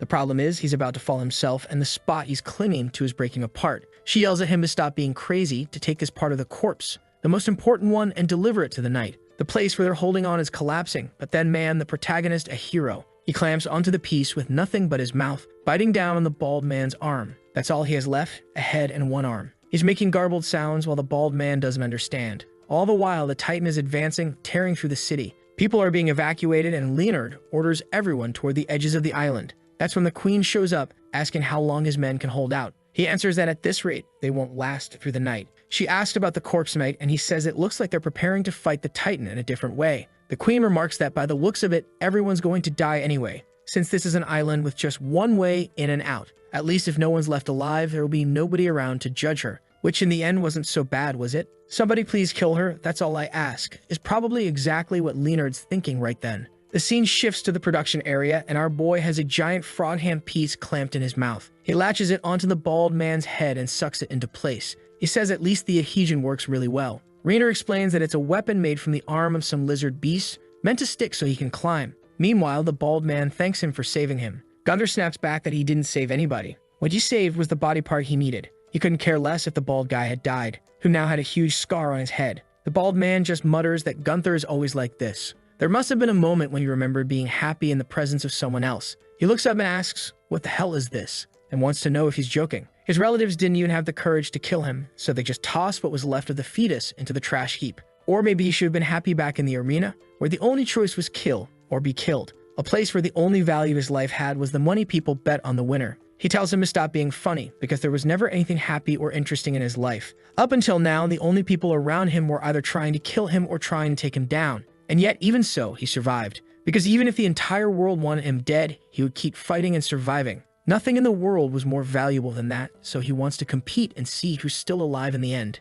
And he's sure it'll be him. But Rainer then says that a life where all you want is to survive is a life where you have nothing. Gunther stares him down, but then the others announce that the parts have been connected. The protagonist pulls the piece off his head and rises with 4 arms. Arian calls out to him, but he doesn't respond. She finally says that she'd like to see him tomorrow. He turns, saying that's a joke, and leaves the room staring straight at the Titan. Meanwhile, out at the edge of the city, almost falling into the sea, people can only watch as the Titan gets closer. Then suddenly, it looks down and sees something climbing up its leg. It's Gunther, rushing up at full speed. The Titan swings a palm to crush him, but Gunther leaps, latches on with his extra hands, and keeps climbing. Damn, he's fast now, already scaling the Titan's back. He knew at this pace the monster wouldn't be able to grab him, but the thing's absurdly flexible. It slaps him, sending him flying. Gunther crashes to the ground, looks at his arm, and says it happened again. So he leaps back toward the Titan, starts scaling the bridge of rubble.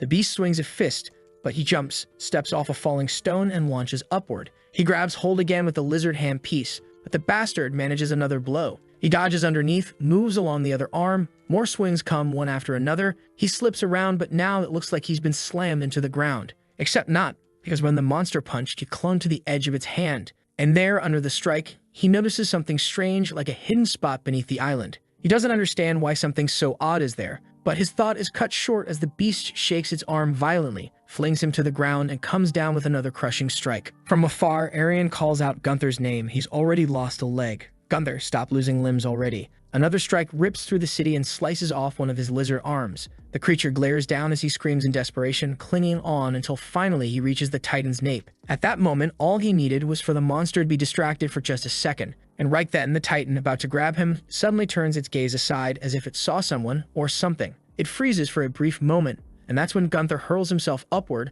landing on its head. The monster reaches to snatch him, but then something strange happens, because the next chapter begins with a little doll. The child holds it, saying she couldn't do anything while her brother was being beaten, because the monster before her was far too big. He was too strong, his muscles solid as rock. Julius tells the child not to be afraid. They would create a world together, one where monsters didn't exist. And now we see in the fight that Miranda hesitated for a second, because on the wall he saw a child protecting her brother. That was the moment he stopped attacking Gunther, and Gunther managed to launch himself on top. When the monster turned to capture him, he slipped through its hands and managed to enter through its eye. Damn. And in just a second, the thing collapsed right in front of everyone. Unbelievable. The protagonist just needed to get inside. That was it. Problem solved. He's walking around now like a cripple, missing an arm and a leg. Yeah, but at least he killed it. The people in the city are all staring, unable to process what kind of body that was, what kind of monster he had just taken down. The child who had protected her brother asks if he's the one who killed the giant. He turns and says yes. What's the problem? Naturally, she thanks him, saying that thanks to him she survived, and her little brother also sends his gratitude. Gunther just ignores it and keeps walking. The scene shifts to Audrey praising him, asking how he managed to move so well with 4 arms. It was the first time he ever fought like that. He really was a natural-born talented warrior. If he had a better-looking face, they could easily raise a statue of him in the city. Maybe even graft a little hair while they're at it. Arian, however, steps in from the side, puts her hand on his shoulder, and says it's a relief to see him safe again. He asks if she's sure, because her expression hadn't changed one bit. Damn, what kind of atmosphere is this? Gunther himself is left confused. But then, look who comes barging in, apologizing for interrupting the pleasant mood. The Queen. She says that in the end, she was the one who killed the Iron Giant, but the damage was massive. Still, thanks to her extremely precise evacuation order, almost no citizens died. Most of their weapons were destroyed, but at least the people survived. And now, she declares it's time to decide who should be held responsible for all this chaos. She asks Captain Raynor if he has any ideas. Word has reached her that in a crucial moment when he could have killed the vampire, he hesitated and everything ended up happening because of that. It seems like a critical mistake, one that guarantees a public execution. My God, no way. Audrey begs for mercy, saying that even if her father was a mercenary, he had a soft heart and never killed anyone. But the queen refuses, saying that unfortunately, someone must take the punishment for all that has happened. Gunther cuts in, saying the more he listens to this old hag, the crazier she sounds. Sure, the bald guy's a coward, but in his eyes, the bigger blame lies with the one who wasted troops preparing useless weapons and made it harder to find that damn box. But of course, in front of everyone, she won't admit that in the end, she's the one responsible for nearly getting everyone killed. The queen stares him down, demanding to know what he's talking about. And then, out of nowhere, a man appears at her side, saying the queen is still playing a role she's not suited for. Gunther realizes he hadn't even noticed the man approach, and before the queen can understand anything, the protagonist's head is rolling across the ground. The stranger declares that he is the king's brother, the last surviving true royal, the one who failed to become king, known as Velvet Hound. And as part of the promise he made to Julius, he came here to take away the Immortal Knight, a protagonist who's just a head against a 20-armed monster. No way. The next chapter opens with soldiers being utterly torn apart by this Velvet. He tells them not to throw their lives away so uselessly. He is the last surviving royal. According to Julius, he has to take the Immortal Knight, so they better not stand in his way. He's leaving without killing anyone. He shows them the head, saying they don't want to die over something like this. The knights reluctantly agree. They step aside because none of them could kill him anyway. That's when Olivia steps in front of him, saying she's heard the rumors that her uncle really had become a monster. He answers that she still seems to be suffering quite a lot, and what he wants to know is whether the queen or the princess is really going to stand in front of him over that head. She looks him in the eyes and of course just steps aside, as if she actually cared about that. Velvet walks past and then says their footsteps are noisy. True royalty makes no sound when it walks. And clearly, that struck a nerve with her, leaving her fuming with anger. Velvet keeps moving, carried along while everyone watches. The crowd doesn't react as Raynor says they have to stop this. If that man crosses the bridge and enters the forest, this place is finished. The forest is full of obstacles, hard to track through and harder to fight, and sunrise is coming soon. They had to buy time to get Gunther back. Raynor's daughter then yells out, asking why he isn't running but only walking. Velvet replies that true royalty never runs in front of others. Well then, they might as well keep following him and watching until the sun rises. He won't run. They follow him across the bridge until someone orders them to stop. It's Leonard standing face to face with nothing but his courage. Velvet asks if he really intends to block the path for the sake of a head, and Leonard, says yes. Velvet wants to know why. Leonard answers that it's because that man is humanity's last hope. Velvet laughs, saying it's funny. Every single human he's ever known has lived only for themselves. In the end, the ones who hurt humans the most are other humans. So why does Leonard think it's worth throwing away his life for such vile creatures? Leonard lowers his head, but suddenly lifts it and declares that even so, he still believes humanity is worth saving. No matter how dark the world is, he believed in the goodness of humans who never lost their light. And for those who only wanted to kill each other, he believed it was the light of the righteous that would heal them. And it wasn't just him. All of them felt the same. They wouldn't stand there and let this choice turn them into monsters. Brave, no doubt about it, and even Velvet admits it. Velvet answers that it's a touching speech. Too bad that out of the 1,000 people in the city, there are only 5 standing in front of him. Would that really be enough to stop him? Leonard ignores the threat and tells Gunther that since he had saved him once, now it was their turn to do the same, and they charge. I honestly thought they'd come up with some strategy, some insane move. But no, we see just before Leonard thanking them for standing with him. They reply that since he had saved their lives once, dying wasn't frightening. What they feared more was dying without meaning. Leonard assured them it would never be meaningless. Even if they weren't anyone important, never written in history, and never the main characters of the world, even if they weren't great generals or kings, maybe that tiny spark of courage could become strength for something greater. At least that's what he believed. The soldiers look at each other and smile, but then, damn, they're ripped apart, lying on the ground with a leg gone and arm severed. Beside them, Leonard too, already missing an arm. Velvet walks past, saying they were arrogant, but he still finds their courage admirable, and that's why he'll spare their lives. Because mercy, too, is the duty of royalty. He continues toward the forest, saying that once inside, even royalty doesn't need to walk. It's the perfect place to hide from the eyes of prey. But then someone calls out to wait.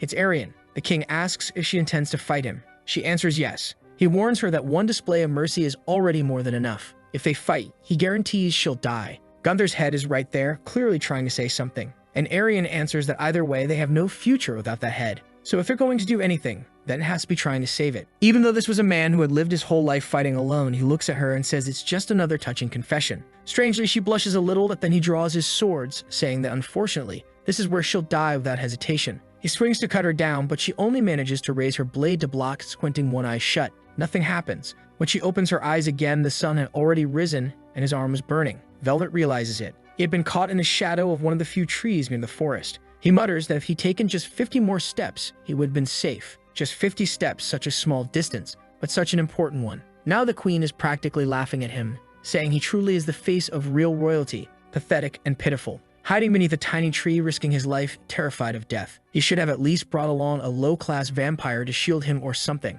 But she's foolish to think that since he was cast out of royalty without a single follower, of course he has no vampire. Velvet admits it.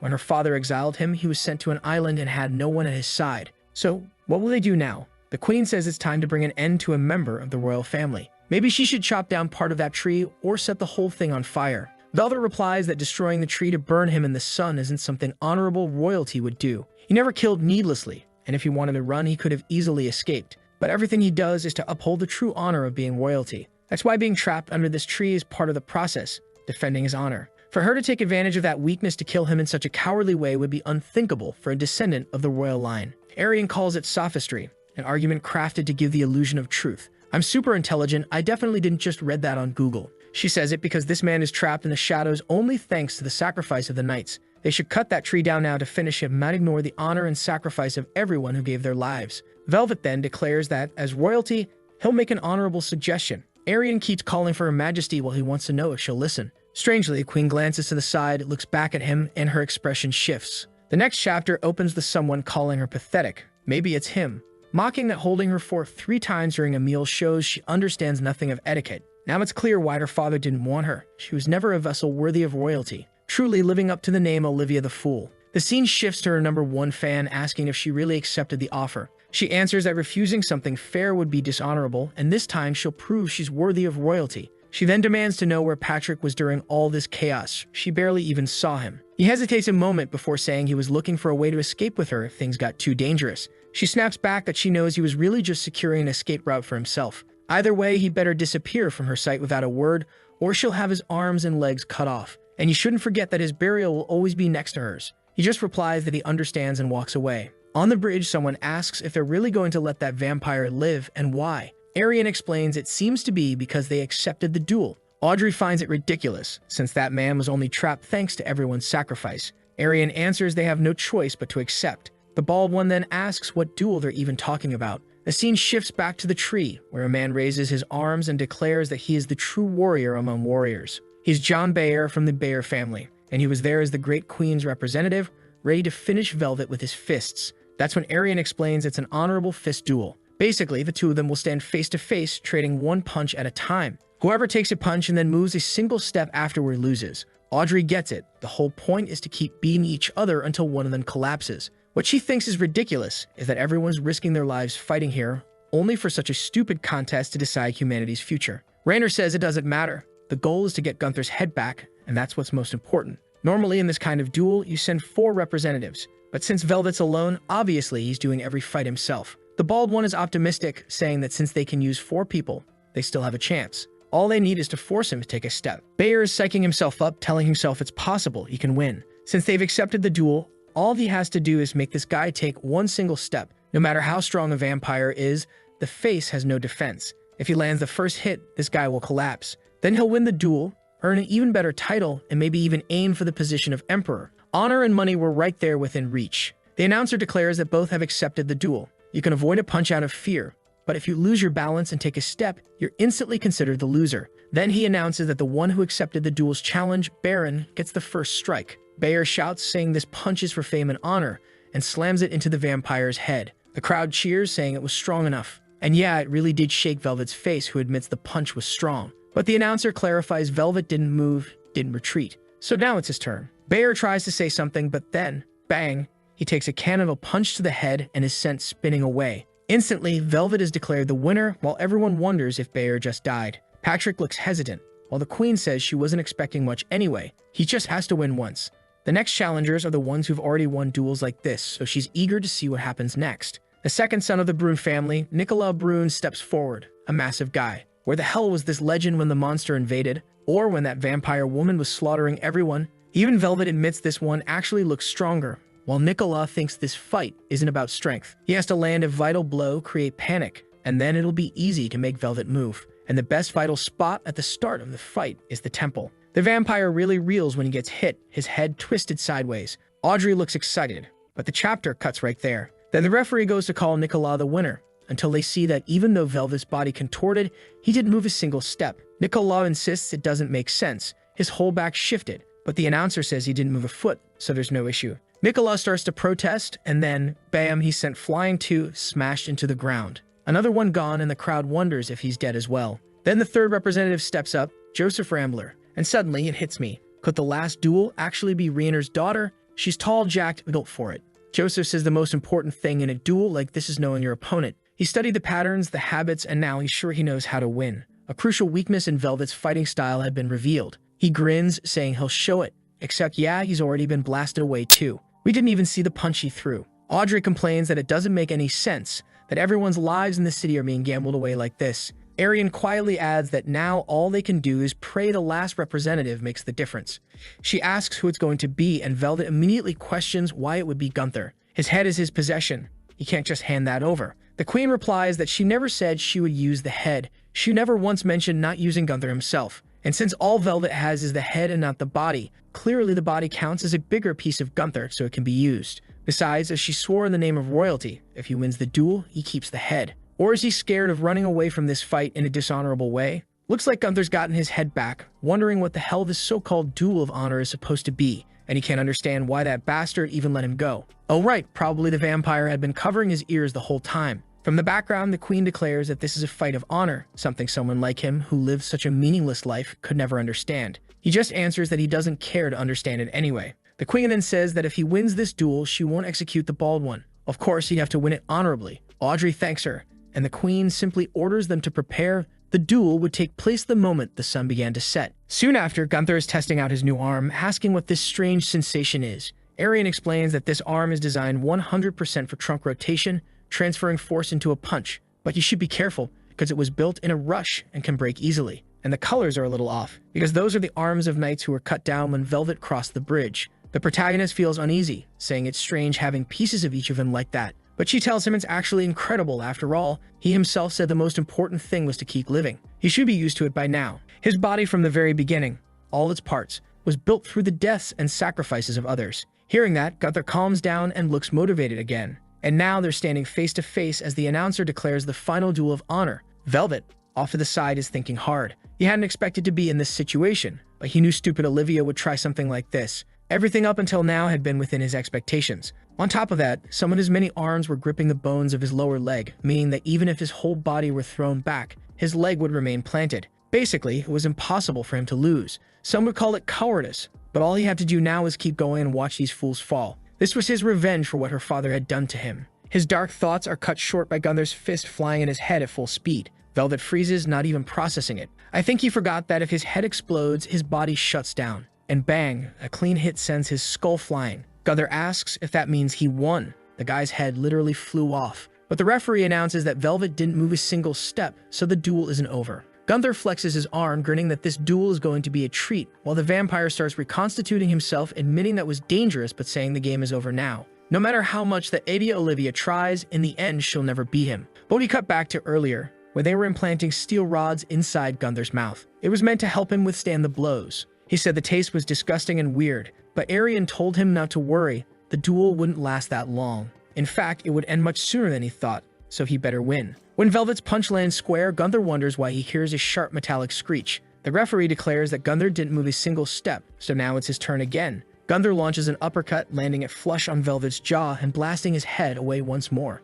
The vampire twitches slightly, but still doesn't move from his spot. Velvet reforms himself, snarling that Gunther is a bastard, and smashes him with a punch. Patrick asks the queen if she truly believes Gunther can win, and she looks uncertain. Velvet's head goes flying again, and he almost takes a step back. He realizes this is getting dangerous. This weird knight was far stronger than he imagined, his whole body shoved back from just a punch to the head. Velvet tries to find the right angle to land his own hits, but strangely, feels like no real damage is being done. The word defeat drifts through his mind. As true royalty, he could not lose to this filthy woman, unworthy of any title. With a twisted expression, he shouts for everyone to stop laughing. He was the only vessel worthy of becoming king.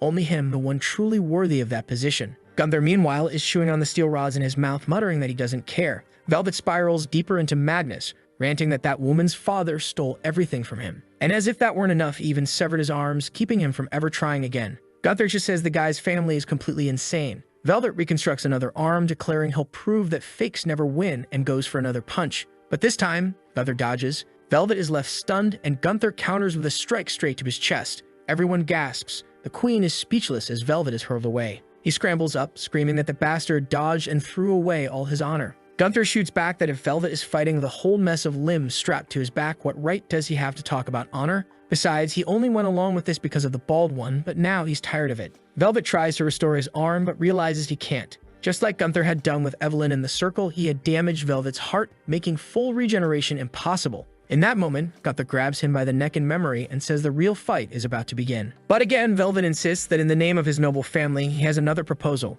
Gunther's response is to tell him to go to hell and blast him in the head again. Probably the moment Gunther saw Velvet merging 15 arms into one, he gave up on playing fair. For him, survival comes first. The queen, though, obviously wants to know why he dodged. Even if he died, even if humanity perished, he couldn't act like that while representing the royal family. She screams desperately that he's a bastard, but Patrick steps in, telling her to calm down. Did she actually see Gunther dodge? He says what really happened was Gunther took the punch head-on, and with the fourth strike, he finished Velvet. Everyone else nods along. Yeah, that fourth punch was solid. He handled the third pretty well too. Patrick even rewrites the record, tearing out the old page and scribbling down. After Gunther received the third punch, he countered with the fourth and ended the vampire. Patrick says that's the perfect outcome, then turns and declares, yes, that's the truth now. The queen, still confused, mutters that apparently she's the one who won honorably, and he agrees, telling her she kept her honor intact. And there she is, smiling like a fool, celebrating, saying the victory is hers, everyone honoring the great queen. Meanwhile, Gunther is still pounding Velvet into the ground, the vampire begging him to stop, asking how long he's going to keep beating on someone with no arms. Doesn't he feel pity for a helpless enemy? Gunther calmly replies that he'll just keep hitting until sunrise. Nothing more, nothing less. Velvet, desperate, pleads for him to wait just a moment, says he has a proposal, only wants the boy to listen. But Gunther nearly caves his face in again, until Velvet suddenly blurts out the name Julius, the last pure-blooded vampire. He knows everyone must be searching for him. And Velvet claims he knows where Julius is hiding. If they spare him, he can lead them there, because once Julius is gone, they won't have to fight any more vampires. Humanity would be victorious. Gunther says he's not an idiot. If Julius dies, Velvet dies too, so there's no way he'd do that. But the vampire explains that Gunther doesn't understand how vampiric promises work. He swore to Julius that he would deliver the immortal night, meaning what happens between the two of them isn't his responsibility. He insists this is a great deal for Gunther. Gunther pauses, saying it's tempting. But how about he takes a few more punches before sunrise? Velvet screams, and with that, the sun is already up.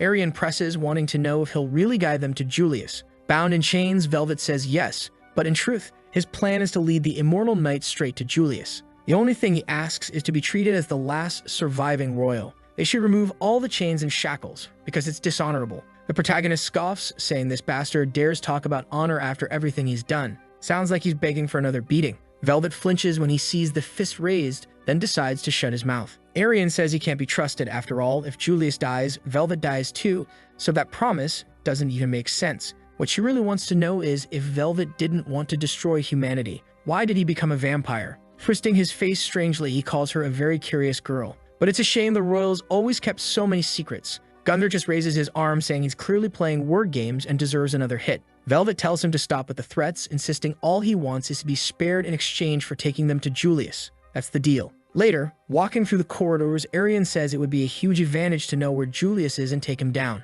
The only problem is, before that, there's a lot to prepare. And just then, her nose starts bleeding. Not only bleeding, but a mix of purple and red, and she begins to collapse on the ground. We've forgotten what was said in the very first chapter. She's a life battery, which means her life force is being drained. The others rush to carry her, her whole body flushed red. She can barely breathe, her body heat is burning, and strange marks cover her skin. That's when Gunther notices she has a mass of implants along her back. He asks what that is, and the bald one explains it's the result of her becoming a human generator. A cocktail of drugs, potions, and all kinds of substances were pumped into her body. Those devices on her back work to detoxify the damage caused by those drugs, which is what lets the energy flow through the transmitter. On top of that, her intestines and organs are all compressed by the machinery. The only thing she can eat is certain types of soup. Gunther mutters that the fact she's still alive is already a miracle. Raider adds that this is why Arian is unique. No normal person could have survived all this, and yet she endured days and nights in that body. Still, Gunther wants to know, why did she collapse and will she recover? The bald man says first they need to understand the source of the body's heat. What exactly is happening? Then he asks Gunther if he's worried about her. Gunther shouts, hell no, he's worried because if she dies, he dies too. The bald one realizes immediately he doesn't actually care about her. One of the plague doctors then reports her pulse has finally returned to normal, but they still don't know the cause of the collapse, and all they can do is wait and see. Meanwhile, Gunther is there, hooked up, saying there's a problem. He knows she's unconscious, but the bar on her arm isn't rising. The bald one tells him he should be ashamed of connecting to someone who's unconscious. Gunther snaps back that there's no way. What if she just dies out of nowhere? That's when the bald man explains that, just like him, she has to be running at high efficiency to make the transmission work. The worse her body gets, the weaker the output becomes until eventually it shuts down completely. The protagonist asks if there's no way for him to charge himself, and the bald man admits, yeah, for now there isn't. The only advantage is that the bar isn't dropping, which means Gunther will have to stay 100% connected to her just to stay alive. But the bald man warns he's not even sure if that's possible. If her condition worsens even a little and he keeps draining power, the battery might still fall to zero even while connected. Gunther mutters, this is a worse death than fighting vampires. The bald one agrees, saying since Gunther can't leave, he might as well stay and watch over her while everyone else mobilizes to find another solution. Gunther has no choice. He's stuck at her side, just watching. Every moment the counter on his arm showed less than an hour of life. He notices her groaning, drenched in sweat. Clearly, she's in unbearable pain. They tell him to use a cloth to wipe her sweat, but he complains it's a hassle. Still, he notices her face, so small. Her nose, her mouth, even her hands were tiny, and yet she endured the agony of having her organs twisted and her entire body modified. He just can't understand why she's going through all this. Just then, Audrey opens the door with more water and sees Gunther holding Arian's hand. She apologizes for interrupting a romantic moment. He shouts that he was only wiping sweat. Audrey tells him to enjoy his time and closes the door out of nowhere. Desperate, he yells for her to come back. But night falls and he's still there wiping away the sweat. He wonders aloud if she, who always acted so tough like nothing ever bothered her, is really just going to pass out beside him like this. He sits there staring at her as the hours slip by. And then he remembers her words, that she hoped to see him tomorrow. Gunther grows sentimental, clasps his hands together, stares at her, and admits that out of everyone, she's the only one he wanted to see tomorrow too. But then the sun rises and he panics.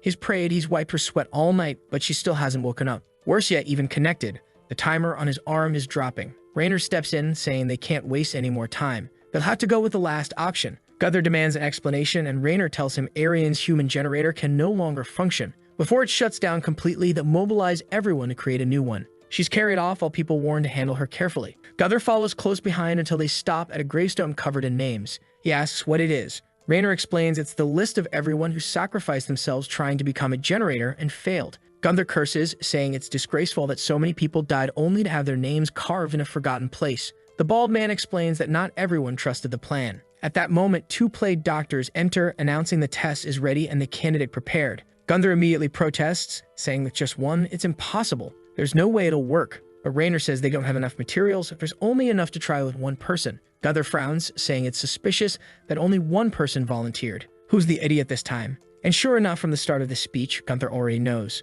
Raynor admits that all his life he's been indecisive, just like when he couldn't kill that vampire. Time and again, he made the wrong choices because he never had the resolve, and he's tired of running away like that. He wants to protect Audrey, so this time he'll do what has to be done. He's the one who'll become the human generator to save Gunther. And it looks like our boy only agreed because the bald one was already prepared, saying that creating a human generator doesn't take that long. Even if it doesn't work 100%, the moment everything is installed, he might still be able to draw out some energy. Gunther asks what happens if it doesn't work at all. Raynor just tells him not to worry, everything will turn out fine. The doctors take him away, saying the operation is about to restart. As he's let off, Raynor asks Gunther to please keep all this a secret from Audrey. Next scene, his veins and fingernails are turning blue and he's scratching at himself, writhing in agony on the table. Gunther demands to know what's happening and the others explain it's an absolute success. The first operation worked and now they'll move on to the second. Gunther mutters, well, good. It's not over yet. He asks the bald man how it feels to be a blue bald man. Raynor replies it's terrible. At least the first phase only had a 50% success rate, and since he's still alive, that counts as a good result. The protagonist praises him,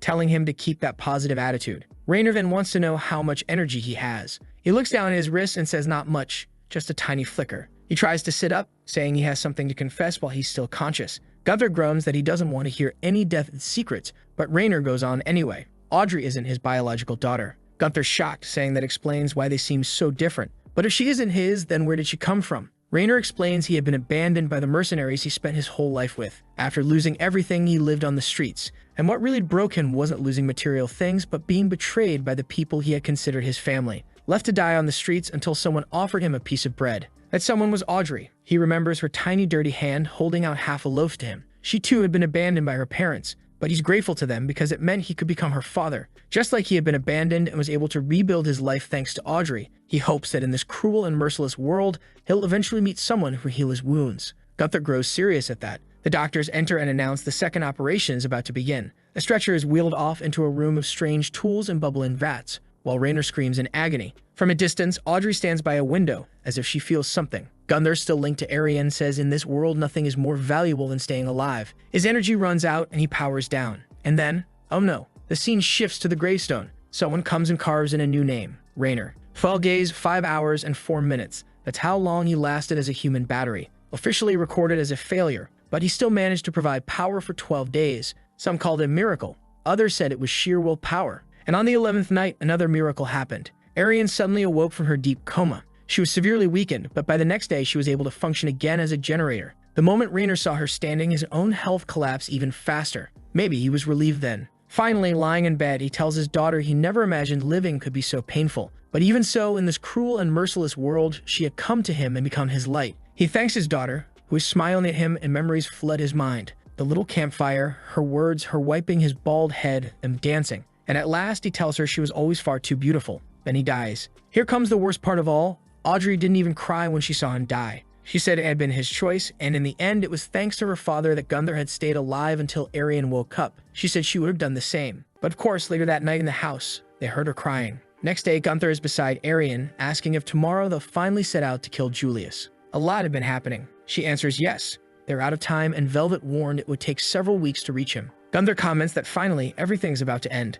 But she seems strangely calm. Not only had she nearly died, but the bald one had died as well. She closes the book in her hand and says she would never have started any of this if she hadn't been prepared. Gunther nods, saying he understands. Still, it's good to see your face again. He just warns her not to go collapsing out of nowhere again. She laughs, and a little later he's lying in bed, while she sits quietly at his side, watching the door. Someone was about to enter, but suddenly Gunther already has his sword at their throat, demanding to know why the Queen's lackey was here at this hour. The man chuckles that Gunther really is a tough one, but tells him not to worry. He isn't there on the Queen's orders. He came to offer his condolences and to say he too owed much to Captain Raynor. Gunther glares, pointing out he acts very differently when he's near the Queen. The man answers that people are defined by the positions they're put in, and he'll take that as a compliment. He heard they're leaving tomorrow, but before Gunther goes, there's someone who desperately wants to see him. Gunther says he'll wake Arian so they can go together, but the man says no one else can come. Gunther explains about the timer, that he needs to stay close to her so his battery doesn't drain. Was this meeting really more important than saving humanity? Patrick answers yes. The one who wants to see him is more important than humanity's future. He is humanity itself and history itself. He is the King of Kings, the ancestor of mankind. Isn't Gunther curious about what really happened between humans and vampires? If he comes now, he'll learn everything. As they head down a flight of stairs, Gunther grumbles about this King of Kings nonsense. How many kings did this nation have? Seems like he meets more people here calling themselves kings than actual normal people. Patrick tells him to calm down, saying this person is different. He really is the true king who once ruled humanity. He was the embodiment of truth itself. Gunther asks if Patrick doesn't worship the Queen. Patrick laughs and asks if he really thinks she looks like someone capable of leading anyone. Gunther calls him a funny bastard, and Patrick thanks him. They arrive at a lavish but half-abandoned place, and Gunther remembers. It looks like the structure supported by those pillars he saw during the battle. He wants to know why they're here. Patrick explains that this place is deep beneath, a place that technically doesn't exist in history, built with expensive marble, onyx, and countless jewels. The air circulation was so perfect no one would notice it was underground. They even had fresh water. There were enough rooms for hundreds of servants to live. In truth, the entire city known as Bahal was built to serve this place. Gunther demands to know what exactly this place is. Patrick explains that it was where the kings of the past would go before death, a place where they could live eternal lives. It was called the Paradise of Kings. Gunther still doesn't get it, saying none of this makes sense, but Patrick just tells him to keep going. They move through more corridors, and Gunther sees strange paintings, scenes that look like vampire transformations, until finally, in one of the rooms, he comes face to face with a guillotine, a huge blade fixed in place, and Patrick says Julius belonged to this place. Gunther asks if that's the pure-blood vampire, and Patrick explains yes, a being that survives only on pure human blood, burned by sunlight and killed only if the heart is destroyed. For vampires, blood was the source of strength and power, But pure-blood vampires were creatures that had existed since the very beginning, and they didn't even need to drink blood. They could live eternally consuming anything. Noble, wondrous beings that until then existed only in mythology. But eventually, they discovered something incredible about those pure bloods. Just as human blood gave strength to vampires, the blood of a pure blood could give strength to a human. Gunther doesn't understand, and Patrick explains, yes, their pure blood could grant youth and extend human life. Basically, you could live forever if you kept drinking it. Gunther asks if everyone in that place survived from it. Patrick explains no, only a few selected ones, the king and a handful of servants, because pure blood was like a mirage. The moment it left the body, it disintegrated. That's why to have fresh blood available, they needed a way to obtain it at any time. Julius was imprisoned there and constantly decapitated so he wouldn't remain conscious. He supplied blood for humans for 950 years. Gunther mutters that now he doesn't even know who the real monster is. Patrick says it was all worth it. Thanks to Julius, humanity entered its greatest age of prosperity. The royal family gained influence over politics and administration, and any king of the earth when nearing death was sent to that place. He was judged by the kings below, who decided whether his life was valuable enough to be made eternal. Knowing of this judgment, every king pushed himself to create the best kingdom possible and achieve immortality. The one who created this process was Hound, the very first of all kings. Gunther scoffs, saying first of all that royal family lost their minds. Second, someone really screwed up since clearly their plan didn't last forever. He wants to know what happened. Patrick explains it was 41 years ago when a human granted Julius freedom and escaped with him. Gunther praises, finally a human with a conscience, but Patrick shakes his head, saying it doesn't make sense. Conscience? That's exactly what he didn't have. Just imagine the suffering unleashed because of the freedom he gave that vampire. Of course, the moment Julius was gone, that underground city began to collapse. The source of eternal life was cut off, and the people there aged decades all at once. They all died grotesque deaths, one after another. It started with the first king, and soon after the second, called Praus, also died. But the last hope of all, the one who had devoted thousands of years to humanity, the true King of Kings, was still alive. And now it was time for Gunther to come face to face with the very history of humanity itself. Inside a room packed with books, someone says they've been watching him for a long time. Born from death, endlessly yearning for life. Alive but not completely. Dead but not entirely either. Existing right on the line between life and death, the so-called Death Knight, he welcomes him to his palace. The protagonist immediately blurts out that this weirdo is ugly as hell, to which the guy replies that he could say the same thing about him. Our boy's curious now though. What's this business about being watched for so long? For someone who's supposed to be a great king, he sure seems to live a pretty quiet life. The king explains that he doesn't just watch him, but that he keeps track of everyone's lives. When they were born, who raised them, what kind of lives they had, and how those lives ended. That's his power, to know and understand everything within this kingdom. Gunther tells him straight up that he's a creep and then presses him. If he already knows everything, why does he want to see him? With that weird expression on his face, a king reaches for a book and says, this is the story of Isabella Hound and her life. She was a woman who was about to become the great queen of this kingdom, but she gave up the throne and chose to run away with Julius. The book is still unfinished, and one of my greatest wishes is to complete it. That's why I want you to ask Julius about her. What did she promise him that made him want to destroy humanity? Gunther just shrugs it off, saying it's no mystery to him. The guy probably wants to wipe out humanity after having his head chopped off for 950 years. But the king explains that pure-blood vampires don't feel hatred. For someone like Julius, 950 years isn't even a long time. The real reason he wants to kill humanity is because of a promise he made to Isabella Hound. She gave up eternal life and the throne just to tell him something. What that was, the king still doesn't know. What he's interested in, though, is seeing what choice Gunther makes, whether he chooses to live or to die. After all, he can go on as a human or as a monster. He could even pursue eternal life, and since he loves surviving, that's something that piques the king's curiosity. Gunther doesn't answer. Truth is, up until now, he's been pretty questionable whenever survival was on the line. But here we are, golden weapon loaded, sword drawn. Arian says the time has come, and he only asks if she's been sleeping well. She says yes, thanks him, and just tells the damn girl to snore a little quieter. Blushing, she ignores the jab and mentions that Velvet is going with them, which means Julius will know their location at any moment.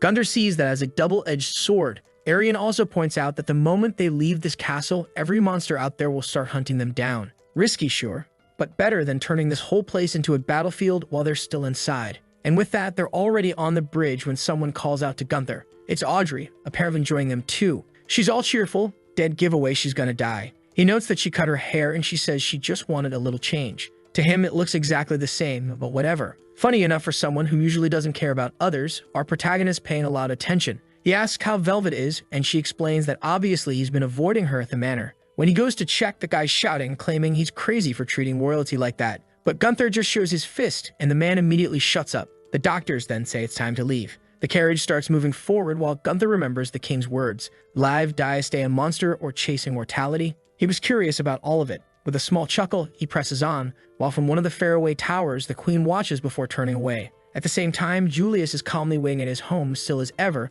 for the two of them who are on their way. One step forward and we move on to the next chapter, where someone's already shouting, wanting to know what this 582 kilometers thing's about. Velvet says that's the distance they are from Julius. The protagonist snaps back, what kind of nonsense is that? These vampires don't know how to set up bases in accessible places, huh? Not to mention this carriage will travel, what, 50 kilometers total? At this pace, they'll get there in a month. Doesn't that bastard Julius know they're coming for him? Why doesn't he run in their direction too and give them a hand? Velvet answers that he said Julius should run, but in truth, he just doesn't understand the complexity of pure-blood vampire. He's always been in the exact same place, except for that one time he killed the king, and he'll stay there. The protagonist wants to know if there's some treasure there or something like that. Velvet tells him no, it's where Isabella Hound was buried. That instantly clicks with Gunther. That's the one the king talked about, the one who freed Julius from that place. At the same time, another girl's clinging to him, clearly exhausted. The journey's barely started and she's already asleep. Meanwhile, someone else is pointing at him, saying something beautiful's happening.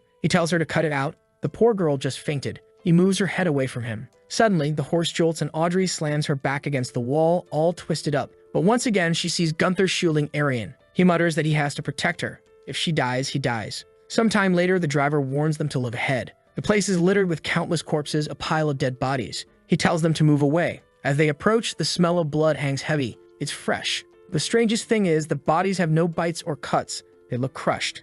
Gunther warns everyone to stay on alert, because there's a vampire nearby. He also says to collect the usable bodies. Maybe they can craft a weapon for him. That's when Audrey notices something odd. All the corpses are missing their hands. From inside the carriage, Velvet says this is going to be fun now that they've entered that person's domain. She asks who, and he explains that among the high-ranking vampires, there are two weird, crazy ones. One of them is Nesh No Hands, a filthy former slave that everyone hated dealing with. But one thing was undeniable: he had a real knack for killing. Velvet wants to see how many of them survive this fight. And they better not forget, they still have 582 kilometers to go. Moving on, Audrey is sure this road to Julius isn't going to be easy. They'll need to avoid fights as much as possible. And one of the most important things, as Arian says, is protecting the incredible black carriage. It's basically a simplified Bahal laboratory. Medicine, pieces of Gunther's weapons. They can make anything in there. Obviously, it needs to stay intact. Gunther, however, says the real priority is her, not the carriage. And as always, Audrey's there, watching all this romance play out. The protagonist thanks her, though it's easier to protect this small carriage than to hold off an entire army.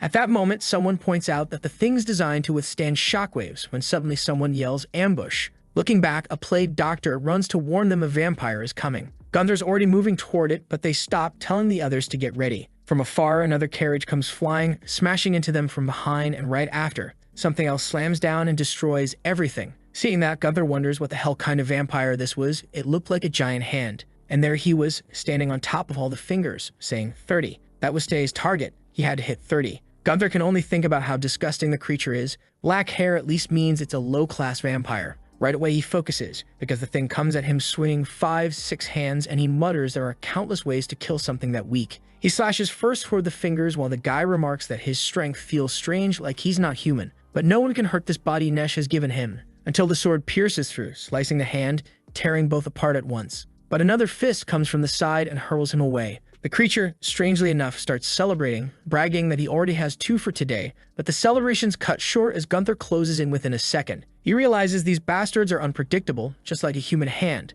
The problem is, they're massive. Then he sees 3 of them heading toward the damn carriage. The horses are running full speed, the driver yelling to go faster because more freaks are closing in. From behind, another swings down to crush him, but Gunther's there again, cutting through. He asks how many vampires there are, and someone answers around 30. Seeing the guy holding a crossbow, Gunther asks if the fool really thinks that thing's going to kill vampires. If he truly wants to live, he should drop that useless weapon and grab his steel chain instead. One of the plague doctors begs for mercy, but has his head smashed in by one of those giant hands. And the creepy vampire, using his massive thumb, grabs the man's tiny hand and announces that's the 12th of the day. Still far from his goal.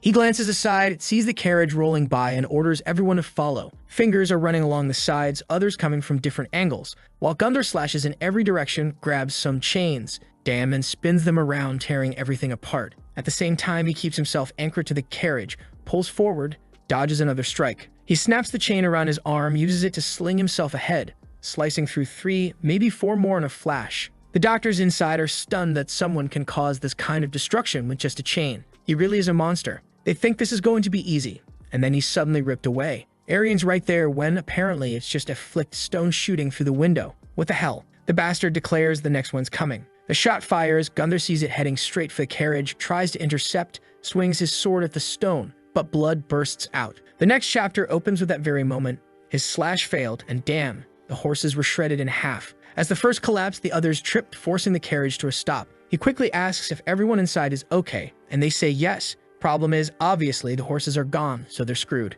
Another shot nearly hits Gunther as he dodges aside, spotting the bastards up in the mountains. The group's trying to raise the horses again, but he knows there's no time. The only option is to send the whole thing rolling down the slope. People inside are yelling, demanding to know what he thinks he's doing, asking if he's about to throw them all off the mountain. He just says yes and tells them to hold on. Then he himself shoves hard, jumps on top, and they go crashing down full speed. Poor Arian's drooling everywhere, while he mutters this ride is way faster than he expected. The real problem? A huge boulder lies ahead. One doctor shouts that they're all going to die. Gunther tells him to calm down, tilts to the side, slams his foot down to steer. They barely miss it, scraping the edge, but then the whole thing rides up the mountainside, and everyone screams in panic. That's when Audrey spots a bridge just off to the side. The idea is obvious. Cross that damn thing and cut off the vampire's path before they can catch up. The problem was, they were flying down toward the cliff at full speed, and nobody was going to survive that. Arian, of course, screams his name again, begging him to stop this, while our boy goes full Spider-Man, pulling on the chains trying to stop the runaway ride.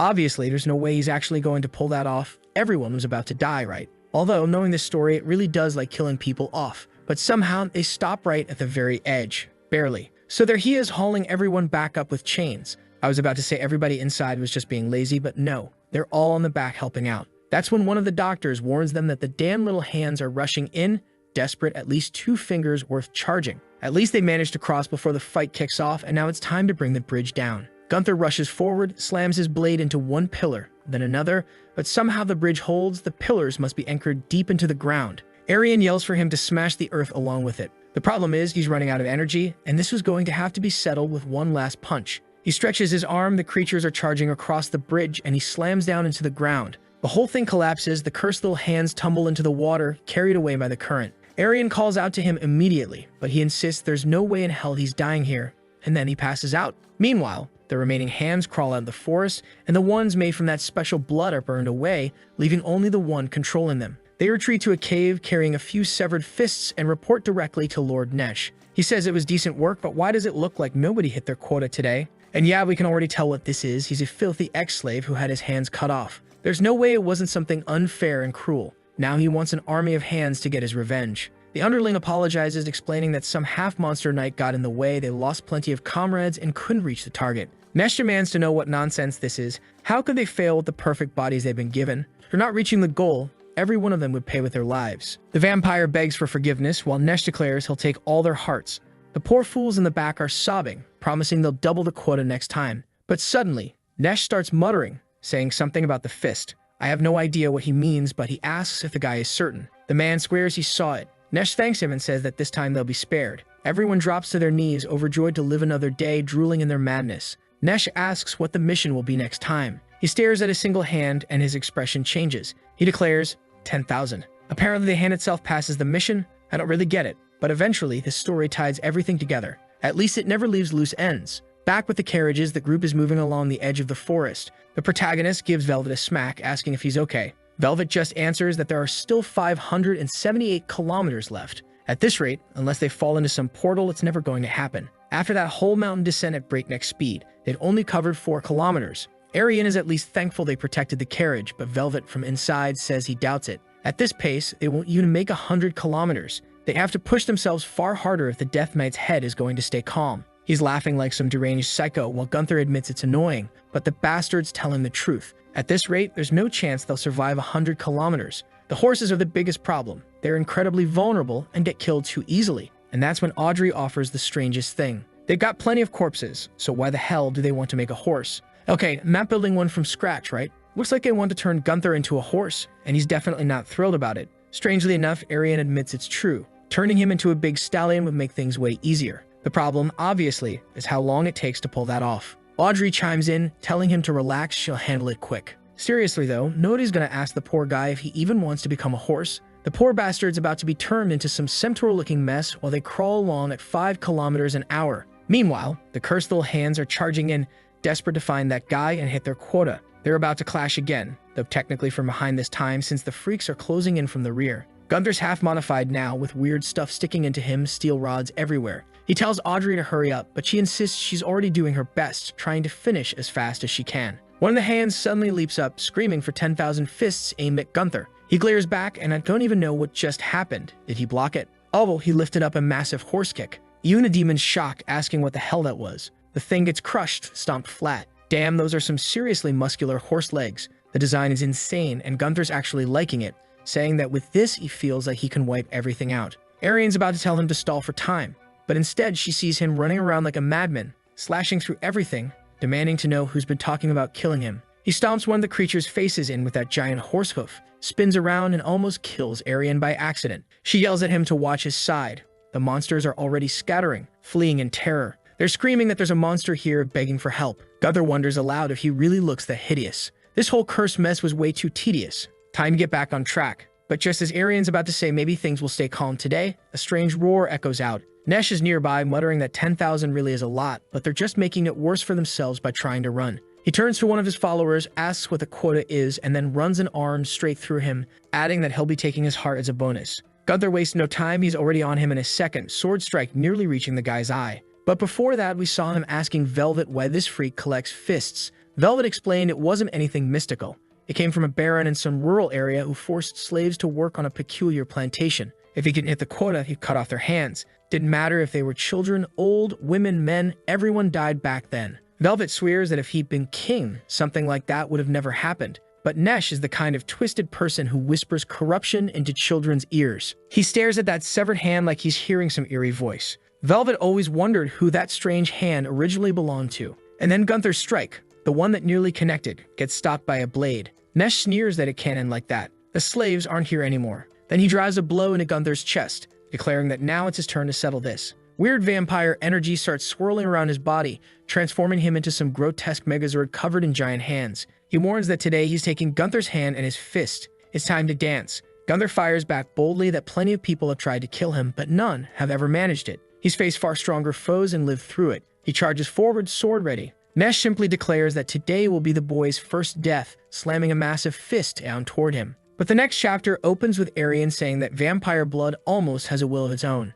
Gunther realizes they're like tools with consciousness, and she explains that's why they grow stronger when pain and willpower grow stronger too. Then she asks what kind of pain would cause the greatest suffering for a human. Audrey says probably being burned alive has to be one of the worst. Maybe also having absolutely no hope left in life would be unbearable. And apparently this is back when Raynor was alive, because he says once he heard a scream that didn't sound human at all. It wasn't coming from the throat, it was like it came from deep inside the heart, something animalistic. It came from a mother who had just lost her child in an accident. The three of them fall silent, and he says it made him think again, that maybe the most painful thing for a human is the heart of a parent, one who was forced to watch a child die. Yeah, and of course, Nesh the Handless saw his own child lose their hands and die right in front of him. That kind of thing could really turn anyone into a villain. And now here he is, using every ounce of strength he has to blow apart Gunther's arm. Gunther, of course, realizes it's not going to be that simple. Nesh seems almost disappointed, saying Gunther destroyed the fist, but he had to take it. How is he supposed to reach his quota now?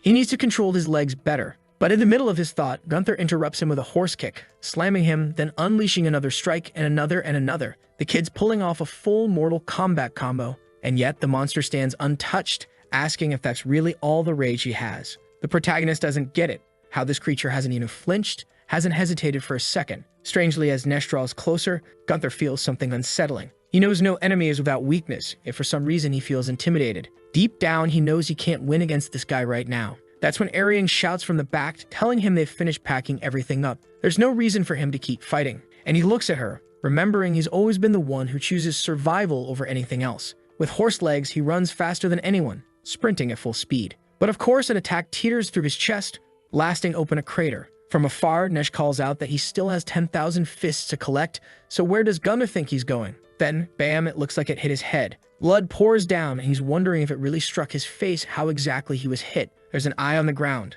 Only half his head was torn, but the brain's still intact. The problem is, his other eye is swollen shut, leaving him blind ahead. He can sense something charging toward him, but there's no way he's going to die like this. He leaps, shouting that no one is capable of killing him, and swings to punch back. But truthfully, he doesn't even know what he's aiming at. And just like that, the next chapter begins because every time something happens, it flips. Now we see Gunther in a pool of blood surrounded by corpses. A fallen man asks why the child is still fighting. Killing or dying changes nothing in his life, so why struggle so hard to run from death? Does he really believe he'll ever find a place he belongs? Or maybe he clings to the illusion that there's some way to take revenge on the parents who abandoned him in the trash. Gunther snaps at him to shut up, but the man only says he's a whiny child who's never felt love. There's no place for him in this world, no matter how hard he tries. No one has ever wanted him. With that, Gunther swings at him, and we're back in the moment of impact. His strike nearly hits Arian, who screams, grabs hold of him, and tells him he doesn't need to fight anymore. He's left confused, wondering how he can stay alive like this when he can't see. She tells him she'll be his eyes. She climbs onto his back, and together, they charge forward at full speed. The danger, though, is that the stones ahead could skewer him, and if that happens, she'd suffer too. But when the first one comes, she shouts for him to duck, and they dodge once more. But then Nesh leaps and nearly stomps right on top of them. They run in a panic. Gunther can't understand what the hell this fight even is. How is he supposed to predict anything when he can't see a thing? He wonders if maybe this is how he'll die and not understanding a single thing happening around him. Maybe this was the horrible death he'd always been waiting for. But Arian grabs him, telling him this time he's not alone and he doesn't need to worry. She calls for him to dodge left, and he just follows her words, moving blind. She warns that the carriage is 5 meters to the left. He just needs to go a little farther and plant his foot forward. He screams out desperately, and from Nesh's point of view, they're already way off in the distance, fleeing. Nesh mutters that the bastard really is slippery, and now it's complicated. He needs 10,000 fists to hit his quota. Still fine. He'll chase him every night until they're exhausted. In the end, he'll be the one to kill him. The scene shifts to the next day. They finally stop to rest a bit and check their supplies. Audrey asks what the next part of the plan is because unfortunately the boy's head is still open. Gunther, though, says to let Arian rest a little. She'd collapse. And then he asks the question, how do you even fix someone's head? He never thought about it before, but yeah, it's possible, right? Of course it is. The whole damn thing's stitched together already. That's what he's asking. Can you fix my eyes? I can't fight like this. She tells him something he needs to know. Luckily, his brain wasn't damaged at all, so they just need to put on a new cover. His face will be fine. The only real issue is the eye. And sure enough, when he looks around, everyone's distorted, their head's huge. He mutters something's off. Everyone looks big-headed.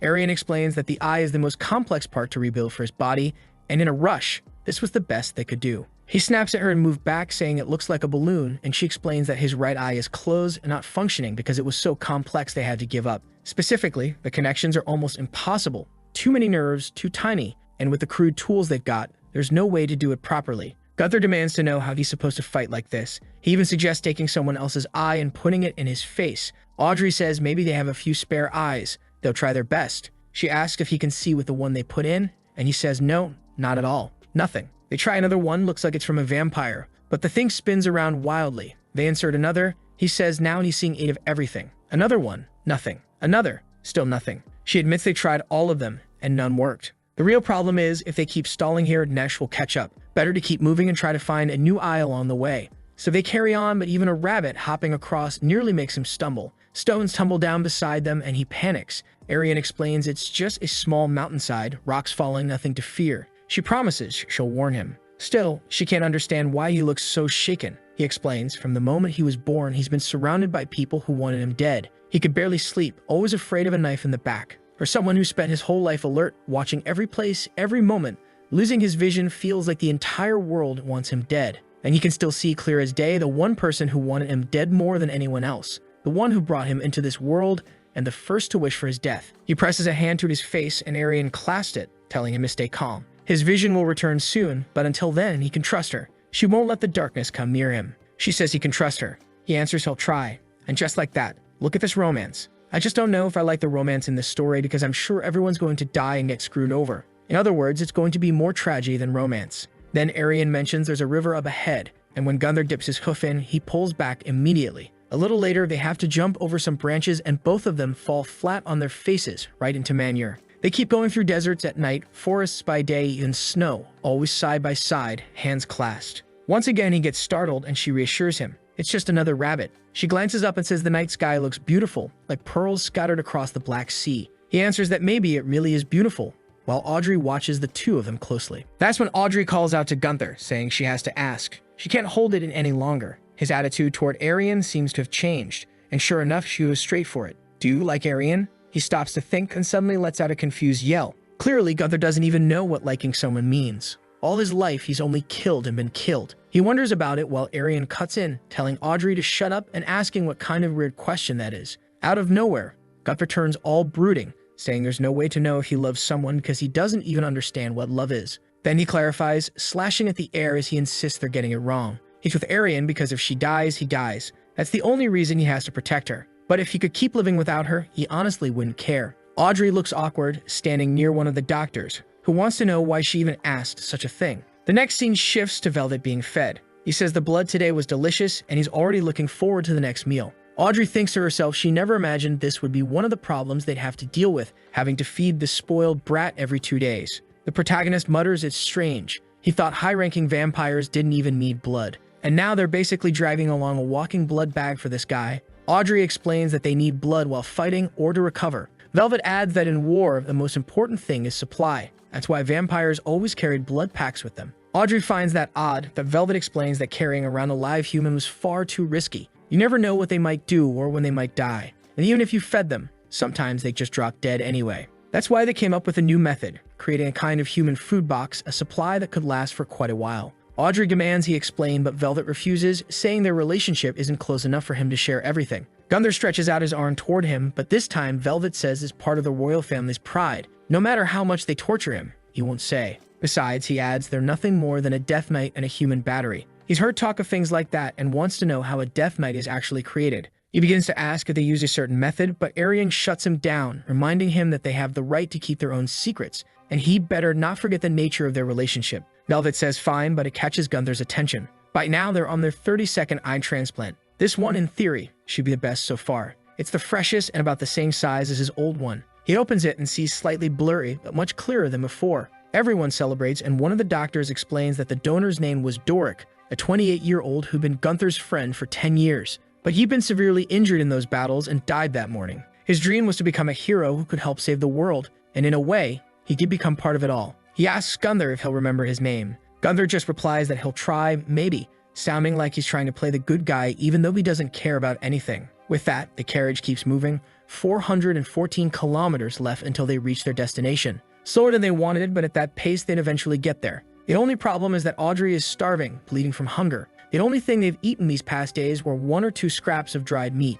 She thinks it's ironic that Velvet, that brat, is eating better than they are. They've come too far without resting, and all she wants is to drink, eat a little, and take a warm bath. At that moment, one of the men in the group points out 2 people up ahead. They walk right into a noble-looking man and a peasant woman who say it's been a long time since they've seen other humans. They compliment them for surviving and ask if they'd like to spend some time in their village. Doesn't sound strange at all, right? Arian immediately questions why there's a village in the middle of a battlefield and why these two's clothes are so spotless. Who exactly are they? The odd pair glance at each other and start laughing. Clearly, something's off in their heads. They apologize for not introducing themselves sooner and explain that after countless sacrifices and experiments, they found a way to survive against the vampires. Now they want to spread their solution to everyone. Audrey wants to know how that works. The man tells her to come to the village and there he'll explain everything. They're lucky to have found them, but the camera keeps focusing on their creepy expressions. Thankfully, Gunther immediately says they're talking nonsense. Obviously, it's some trick, and why would they believe that just to invite more problems? Arian agrees and asks who wants to keep moving forward.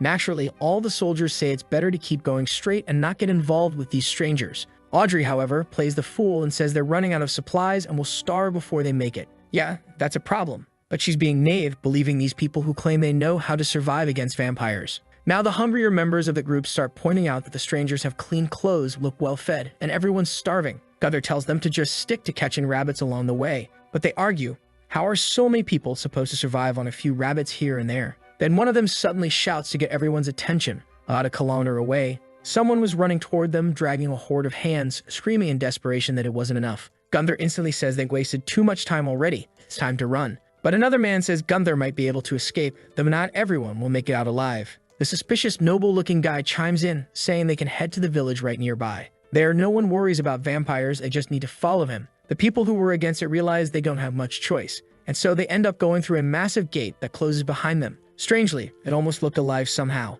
Gunther asks Arian if she saw that. She says yes, that thing's anything but normal. At the entrance of a cave, the man assures them that vampires don't enter there, and even if they do, they don't have the courage to go deeper. They just need to follow this path to a perfect place full of food. Suspicious, But with no other option, they continue. Inside, villagers are standing around, clapping and shouting, "Good job, good job." Gunther finds it odd. On top of that, the place is full of tunnels and branching paths, making it hard to know exactly where they're heading. It feels almost like an ant colony. Sometime later, they arrive in an area filled with water. There are openings in the ceiling that look like they're meant to let in sunlight and some patches of crops too. The man then reveals a banquet they prepared. Arian immediately thinks it's suspicious and Gunther orders no one to eat, since they don't know what any of it's made from. But Audrey has already sat down and started eating. At least the man offering the food eats it as well, reassuring them that everything there is produced right in this place. As they can see, they've got sunlight coming in, water flowing through, they grow basic crops, and even manage to raise small animals. What they need most right now are more workers, so he's thrilled that so many people have arrived.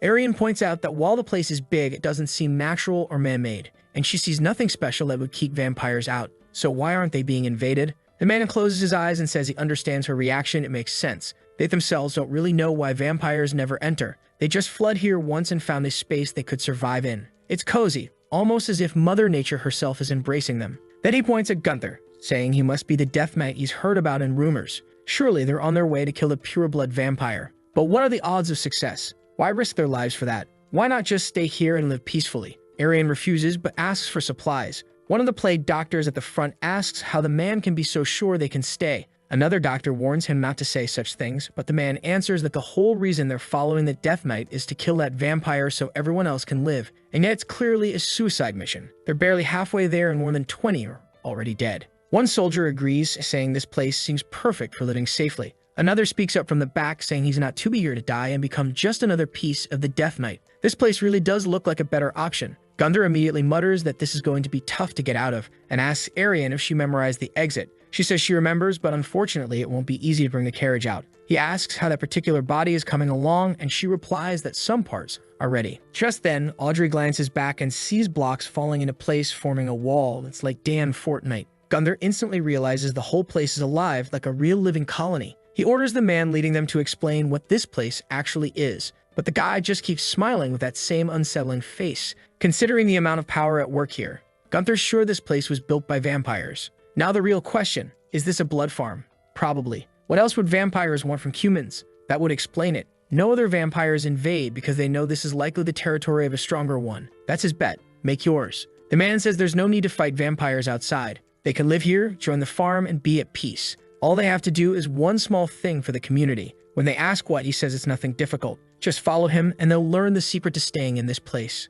Of course, the group is suspicious. Gunther pounds on the carriage, demanding that Bastard explain what this place really is. Velvet asks what he's talking about. He has no idea. They stumbled upon it by chance. Gunther warns him to stop playing dumb or he'll be killed. That's when Velvet says he's tired of hiding. Here it comes. He asks if Gunther remembers when he mentioned that vampires carry little lunchboxes into war. And this here was the place where they manufactured those blood boxes that kept vampires full for a while. Now everyone's staring at this giant spider that looks more like some twisted ant. They're all asking what the hell this is and why a vampire is here. The leader tells them not to be afraid. The vampire hidden there is named Linnell. This whole marvelous place was built out of parts of her body. They protect her and keep her warm with all the love they can give. All they need to do in return is show benevolent love to the queen. The soldiers immediately snap at him to stop joking. The goal of vampires is to wipe out humanity, so why would this one be looking after them? The man calmly says that makes sense, and that's why they chose to live in a symbiotic way. Velvet explains further. She needs the blood of 6 different people, and by draining them all at once and mixing it in her digestive system, she can produce what is essentially their little food boxes. The soldiers watch in disgust as the strange mass drops to the ground and demand to know what it is. The man explains it's a blood orb. That thing can be stored for over 2 months without rotting, and consuming just one means a vampire won't need blood for 3 months. In this place, everyone works hard so that the queen can produce more of these. The knights trembled, demanding to know why they're making food for vampires who will just use that energy to slaughter humans. Now it all makes sense. Why so many vampires outside the walls, even without humans to kill, still had power. The man laughs and asks, so what? He isn't killing anyone by doing this. And even if he were, the only thing that matters is that he himself survives. He doesn't care how many die outside, as long as he's safe. That's all that counts. The knights shout for him to wake up. This won't last forever. The vampire's end goal is to erase the community entirely, and once that happens, he'll be killed too. The leader admits that makes sense, but asks how long it will take for everyone outside to die anyway. 5 years, 10, maybe 100. In the end, he'll already be dead too, but at least he'll have lived a peaceful life. Better to choose now. Stay here with everyone or spend every day begging for life out there. Back at the carriage, the group is saying this place is far too dangerous. Better to be chased by Dnesh than trapped here. Right then, they hear screaming. Turning, they see men stumbling and covered in blood, saying it's a shame. They needed more workers, but now everyone is dead. And since the truth has been discovered, obviously no one can leave. What if they bring more people here? Too bad, this is the end for them, because as long as she's inside their queen's belly, they're invincible. Suddenly, the ceiling starts closing in. Audrey comments they're trying to shroud everything in darkness, and someone shouts to light a torch. The soldiers are trembling when the first flame sparks, and the man reassures them it's fine. But in that exact moment, another 5 or 6 come rushing from behind him. The old guy squeezes his eyes shut in terror, then turns to ask what that noise is, only to see Gunther tearing everyone apart. He's laughing, cutting 3, 4 of them down in a single sweep. One stomp crushes another, then he punches one so hard the body explodes against its allies. The enemies throw mashits, trying to blindside him, but Gunther steps forward, blocking everything, telling them he'll show how throwing is really done. He hurls one back, slicing 3, 4 in a single shot. He says it's laughable that they call themselves immortals when they die like idiots. At least now they won't need anyone else to work, since not a single one of them will be left standing. The tribe leader mutters that this is a problem. The Blood Knight is far stronger than they expected. But it wasn't a lie, they really were invincible. The problem was, he seemed to forget that they were inside the queen's body. At that moment, the entire ground began to shift. Audrey pointed out that from the very beginning it was obvious this whole place was alive. Gunther noticed everything around them closing in, constantly regenerating. It wasn't killing him, but it was limiting his movements, and it didn't look like there was any way to break through those walls. He could escape on his own shore, but he wouldn't be able to take anyone else with him. One of the soldiers shouted for everyone to look. The entrance they had come from was closing. Immediately, Gunther dashed forward, declaring that he was taking everyone with him, already dragging the carriages toward the exit. They tried to pick up speed, but the walls shifted, paths closed. Gunther, hauling the carriage at full force, managed to push through first, followed by one more, but the last was trapped behind, its passengers screaming. The others wondered what was happening, while Gunther just barked at Arian to show him the rest of the path. They pressed on as he shouted that he was going full speed. The place kept changing, walls rearranging, but the entrances seemed to remain the same. Then, out of nowhere, a mashite slammed into Gunther's leg. Figures appeared, sneering, asking if he really thought he could escape. They were all part of the queen's body. Dozens of them emerged around her, smiling, chanting that he wasn't leaving. The protagonist spat back that they were a bunch of disgusting freaks. Clearly, none of them were truly alive. The leader said if 2 or 3 blades weren't enough, then how about dozens at once? Steel rained down, stabbing deep into the iron carriage. Inside, the others cried out, desperate to know if Gunther was alive. He'd even caught one blade in his teeth to shield his face, though his body was pinned full of steel. The enemies couldn't believe he'd survived, but at that moment, one of his allies was torn apart. Gunther laughed, growling that they'd regret giving him so much ammunition, and pushed forward, taunting them. If they thought they could stop him, they could come and try. Arian warned they should have taken the left path, not the right. He only snapped back that it was too hard to change now. This was the route they'd take. Audrey demanded to know why he was provoking everyone, but Gunther was more focused on calculating how to shift his weight. His left side had taken the worst of it, worse than expected. His leg was shredded, barely able to move. But in times like these, you provoke your enemy even harder. It's the only way to distract them, keep them from focusing on your injuries, because a wounded beast is the easiest prey. The creatures kept attacking with wave after wave of cleavers, who knew from where, screaming that his death meant victory for the vampires. They'd already abandoned humanity, so now they would serve these monsters. But mid-speech, they were split in half, Gunther snarling for them to go to hell. The real problem was the path kept narrowing tighter and tighter, harder to squeeze the carriages through. One had to be abandoned, and the survivors pushed on foot. But then Gunther's wounded leg finally gave out, snapping beneath him, and the carriage almost tipped over. Arian cried out, asking if he was all right. He grit his teeth, saying if his movements weren't so restricted, he would have torn them all apart already. Worse still, they just passed what looked like an exit, only to slam into another wall. One of the soldiers warned they were trapped, nowhere left to go. Gunther asked if there was any way to destroy it, to open a path. But the man shook his head. It was impossible. The place regenerated far faster than he could ever carve through. And just as they were stuck in that chamber with only a small opening, outside the others were hesitating. In the end, they're human too, and they know the first ones to try and get through will be torn apart by Gunther. The girl hesitates, but the man tells her to relax. Everyone here risks their life for each other. The leader then speaks up, saying there's no reason to worry. That's an exit right there. They've got no food, no water. Time is on their side. He shouts to his people, telling them the offer still stands. Anyone who wants to live can come join them. Why throw your life away for others when you could save yourself? He's laughing like a madman,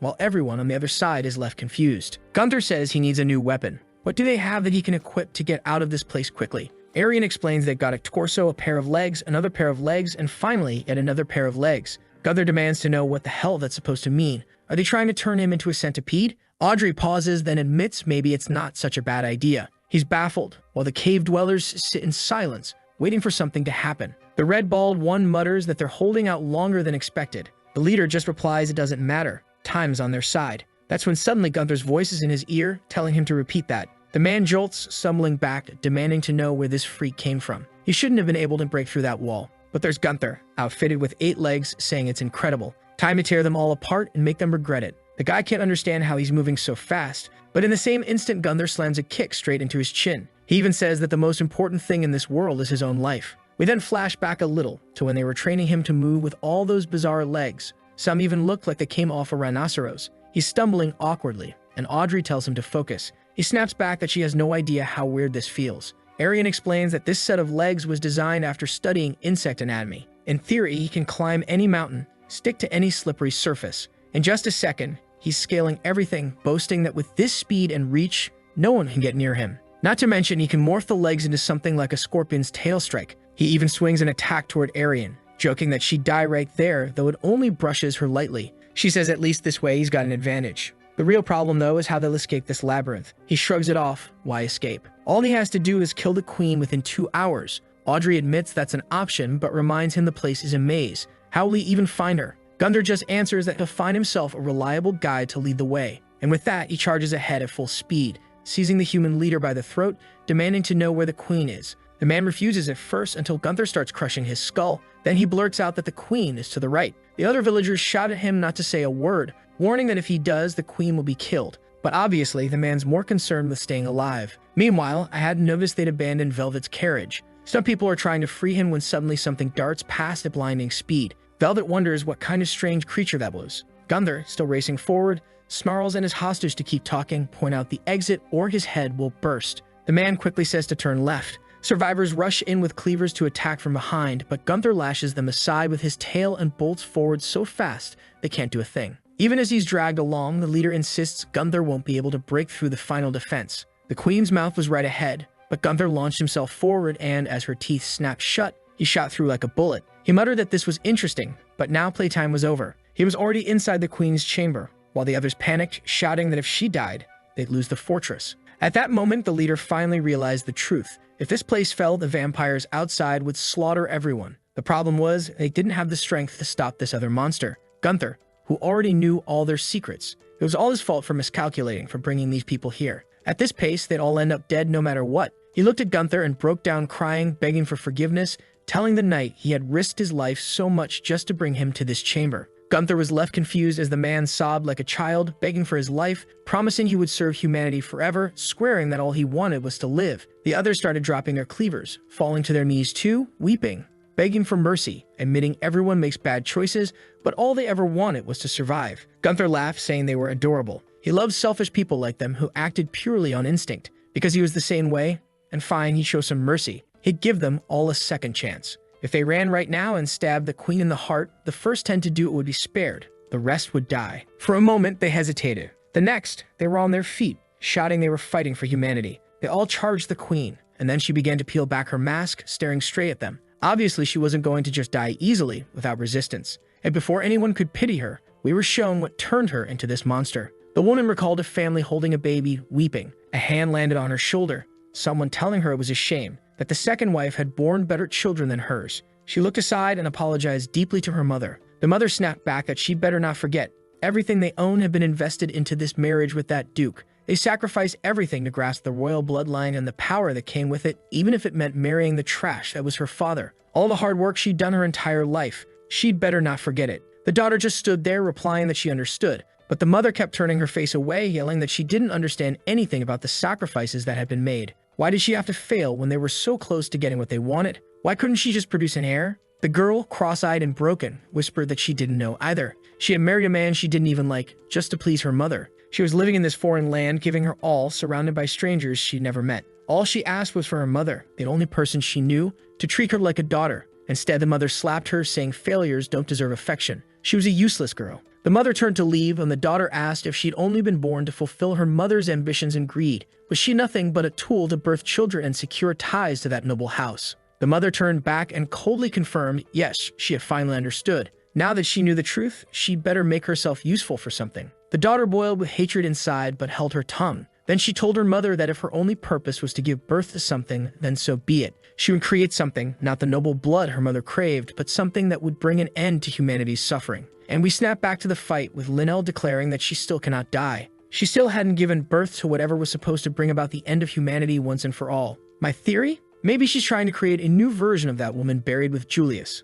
Honestly, that's one of the few things that would make sense. And then, out of nowhere, the entire forest erupts in an explosion, with her escaping, muttering that it's still too soon. The humans, meanwhile, are rushing after her, shouting that Gunther only promised to spare the first 10, so they'll be the first. They pile onto each other's backs trying to get ahead, when suddenly something slices through them all. It's Nesh, announcing he's found plenty of fists. Everyone turns to run, while Gunther's soldiers remark that at least they managed to escape from that place. The protagonist then shows up carrying Velvet, saying he found what he was looking for and it's time to leave. The fool keeps demanding to be treated with respect, but Gunther just throws him to the ground and orders them to lock that trash up again. At the same time, the human leader is ordering one of his men not to block his path, only to get punched in the mouth and told to go to hell. He staggers up to curse back, but hears a sound behind him. It's Nesh, saying he still has a few fists left to collect. The leader stands, apparently recognizing him, and tries to bargain. He tells Nesh not to worry, that he'll help him meet his quota. Just tell him how many are needed, and this humble servant will gather them all. All he wants is for their lives to be spared.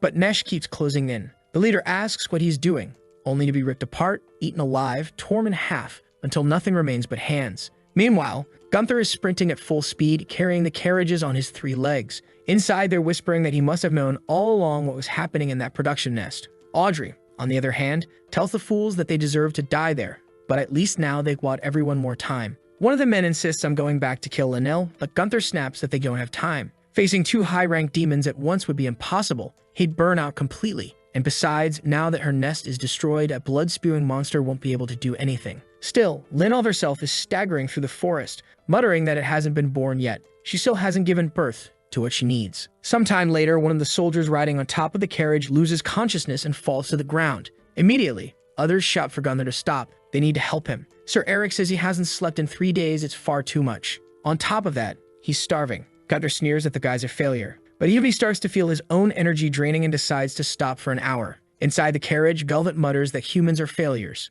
Victory is so close. After all, they've destroyed the vampire's energy source. Yet here they are hesitating. Only 112 miles left, and all they need to do is keep moving. The others mostly ignore him. The focus shifts to Gunther feeding Arian, who clearly isn't in the mood. He orders her to eat, but she insists there are others who need it more. Gunther snaps, furious, demanding she eat more than just 5 spoonfuls. If she collapses, he collapses too. She tries to protest, but he shoves the spoon into her mouth, telling her to shut up and eat. If she doesn't, he'll kill her himself. Audrey remarks that they're such a romantic couple, but the man beside her shakes his head, saying he doesn't think that's the case. Gunther looks around and points out that only 10 remain. Compared to how many left the walls, it's a devastating decline. He asks Arian if she's sure this part of the plan will even work. Doubt spreads through the group. As much as he doesn't want to quit, he also doesn't want to throw his life away for nothing. Gunther hears this and says no one will die in vain, because even if everyone else dies, their deaths will serve as fuel for him to stay alive. In other words, the plan will work as long as he's still standing. One of the men replies that if the plan relies on Gunther's sheer will to survive, somehow that actually makes him feel more relieved. The carriage is back on the road with the protagonist charging full speed, the group catching rabbits and eating whatever they can find. Another gate passes and Velvet announces there are only 61 miles left. It's an incredible feat for mortals. Their journey is nearly at its end. It's just a shame that, of course, he soon shows up. Suddenly, a figure in a hat steps out in front of them, and it's Julius. He looks at Gunther and says he must be the Death Knight. Everyone immediately recognizes him, demanding to know what he's doing here. Julius tells them to calm down. There's no need to be afraid. He's come in peace. He admits he's failed to feel sympathy for their ambitions, but he's doing his best to show compassion, and through that, he's realized the Death Knight is making the wrong choice. Because the moment mortals win this war against humans that want to kill him, and the so-called Immortal Knight. Gunther demands to know what he's talking about, and Julius finally makes the offer everyone expected. It isn't mortals who will grant Gunther his true desire. It's Julius. That's why he asks if Gunther is willing to hear him out. Gunther frowns, not understanding, while Audrey yells that it's a trap, but he snaps at her to shut up. He'll be the one to judge if it's a trap or not. He orders Julius to spit it out. If it's a joke, he'll kill him right now. Julius answers with the obvious. Gunther is only being kept alive because they need him as a weapon. But once the war ends, a weapon is no longer necessary. Whether it's the survivor, the new king, or the true hound, someone will want him dead because he's a dangerous variable. Gunther pauses, deep in thought. Audrey keeps insisting he ignore it, that Julius is just spouting nonsense. But Gunther ignores her and asks, how would he survive? Julius says before that he needs to talk to the boy. First, it's uncertain whether the boy or Gunther himself will die in this fight. Vampires are the closest thing mortals have ever come to calling death. That's why he wants to understand the will of everyone here, just as he wants them to understand his will. Gunther's completely lost, demanding to know what this lunatic is going on about. Julius then explains the plans he has. He wants to be the first to do something no short-lived mortal has ever done, truly understand one another. The knights are all staring at each other, confused, but they know the man in front of them is Julius. Audrey, however, mutters that no matter how she looks at it, this is a trap. Arian warns they should strike first, when suddenly Julius brings up Gunther's parents. Just like any being in this world, he too had to be born of someone. But his father, staring at the sun, once said that life was boring. Then he walked outside and let himself burn alive. Those were his last words before stepping out and dying to the sunlight, just as his mother had done. Gunther watched his father crumble to ashes, yet he felt nothing. That was the sensation of immortality. Every day, hundreds of creatures are born and die before his eyes. Each one leaves traces that become part of the earth. But unlike humans, vampires leave nothing behind. They vanish completely. In the moment he realized there was nothing left the next day worth living for, he chose to sleep for eternity. Some humans walk through the catacombs carrying the king, who approaches a coffin and admits it's true. There really was a pure blood vampire sealed in this place. It was something he had searched for his entire life. And finally, God had given him the chance to reclaim his youth along with the world. But when the king opened his eyes again, his head had been severed, blood spilled, yet in the very same moment, it vanished. The king screamed in desperation, demanding to know why it couldn't be preserved. He didn't want to live a life where he had to keep this creature imprisoned, living in fear. The man beside him explained that nothing of a pure-blood vampire remains once it leaves their body. The king said he already knew that, but he wanted them to find a solution, because his eternal youth would disappear the moment this vampire truly died. Without it, it would be the end of the nation. He was the one protecting all of humanity, the master of this world. One of his servants pulled back his hood and suggested the king try absorbing pure parts of the demon. Exactly what he was already considering, feeding on its fingers, its feet, and everything else. The king insisted he was doing it all for the sake of humanity. Did he bite into everything? Apparently so, that even after chewing up the vampire's flesh, nothing worked. No results. Standing before a mirror, he asked himself what more he had to do to become a perfect being of eternal life. The servant then told him there was only one part left, the riskiest but most effective, the pure-blood vampire's source of power, the heart. The king licked his lips, thinking of the eternal source of endless vitality. It was the only thing that, once destroyed completely, could kill one of these creatures. And if the heart wasn't whole, vampires lost control of their blood. But what no one knew for sure was just how much a heart could be damaged and still function. Maybe even cut in half. Maybe into thirds or even quarters. No one dared take that risk, though, since they all wanted Julius to stay alive. So the king carved out a tiny piece to devour. He lifted the plate, ate it, and declared it was the taste of perfect vitality. It was delicious. But that small piece of heart didn't grant him eternal life. Instead, it only fueled his hunger further. He began to consume more and more larger pieces every time, until at last he had eaten half of Julius's heart. The king screamed, demanding more and more, while the strange servant who had suggested it all stood silently watching. The scene then shifted to Julius opening his eyes. Someone whispered that he had finally awakened. The girl before him said that having his head cut off for 900 years must have left his memory fractured. But throughout all that time, he had been used as nothing more than a tool by humanity. Countless humans had fed on his blood, and all she wanted was to beg forgiveness on behalf of every single one of them. She said she was willing to die by his hands if it would ease his pain. All she asked was that he forgive humanity. Julius, however, only asked who she was. The soldier beside him declared that he was in the presence of the most benevolent and noble princess to ever exist, the true Queen Isabella. But she cut him off, saying he was wrong. She was nothing more than another sinful human. Julius replied that he had already known. He knew humans had been drinking his blood and chewing his heart piece by piece. Yet he bore no resentment or hatred for what they had done to him, because long ago life had already lost its meaning. Outside the cabin, Isabella explained they had built this place far away from anyone. As long as she lived, she would stay by his side, protecting him so he would never again fall into human hands. Julius, still confused, asked why she was going so far for him. She only answers that she's certain if she hadn't done it, eventually someone else would have. Time passes and she tells him she's brought another book. It seems to be one of the most beloved among humans, and she asks if he wants her to read it. He tells her to do as she pleases. More time passes, books pile up, and she begins to grow old. Then one night she cries out in panic, saying this place has been discovered and they'll need to move somewhere safer. He says it's fine, that if it's her wish, he'll follow. In the carriage, Julius only watches her face etched with fear. They travel for days and nights. At one point, the mustached knight tells the queen that unfortunately they have no money and no allies left. If she allows it, he'd like to spend the last days of his life with his family. She thanks him for everything he's done until now. Later, Isabella tells Julius that spending her life serving someone as extraordinary as him has been wonderful, but sadly, her time is ending and he'll be left alone when she dies. Julius replies that for the first time in 100 years he had a dream. In that dream, they grew old together while their children grew into adults. In the end, they were buried side by side while their children surrounded their grave. Isabella answers that maybe dreams are impossible by nature. It was then that Julius found his purpose in life. He wished that the day Isabella drew her final breath would be the day he ended his own immortality. But that dream never came true. They were still in the cabin when Julius told her she had 1 year. That was the limit before her death. Isabella only asked if he would stay by her side when she was gone. He told her yes, he would remain with her in the coffin where she would be buried. Isabella then asked that if that was his wish, they should be buried somewhere no one could ever find them. He agreed since it was her desire. That night, Julius dreamed again. In his dream, he was buried deep in the cold earth, unable to breathe. Yet he didn't feel suffocated or uncomfortable because Isabella was beside him. He could feel her flesh decomposing, insects feeding on her body. Even so, for the first time, he felt at peace, and as his own body fell apart, it was slowly absorbed into the soil. He began to wake from the dream, but as he turned to the side, someone spoke, carrying words from the King of Kings. Humans are idiots because they believe the ridiculous sense of justice they cling to will never betray them. The man had driven a sword into Isabella. Immediately, he pulled it free and tossed her into the snow, saying the former princess was worthless. Their task was to hunt the pure-blood vampire. They advanced toward Julius, who simply glared back and ripped them all apart in a single strike. He walked to Isabella, telling her that her fermenting spirit was too dangerous. He knew this wasn't how she wished to die. He could spare her from death by turning her into a high-ranking vampire, if that was her desire. He leaned in to bite, promising she would gain eternal life by drinking mortal blood, but she asked him to stop. Over time, she had learned that humans didn't grow wiser with age, only more greedy. She begged his forgiveness, but said that, unfortunately, she wanted to leave everything behind and let destiny take its course. Looking in her hand, she confessed her only regret was not accomplishing one thing before death, something she had never been able to see. Julius told her to just ask. If she wanted everyone who had done this to her dead, or the entire royal family destroyed, he would make it happen. But Isabella said that what she wished to see one day was a world where no humans suffered because of another's greed. Julius then gave her his word. One day, the world she wished for would be created. She then placed her hand on his face and told him that he was still her beloved, melancholic god. And with that, Isabella died.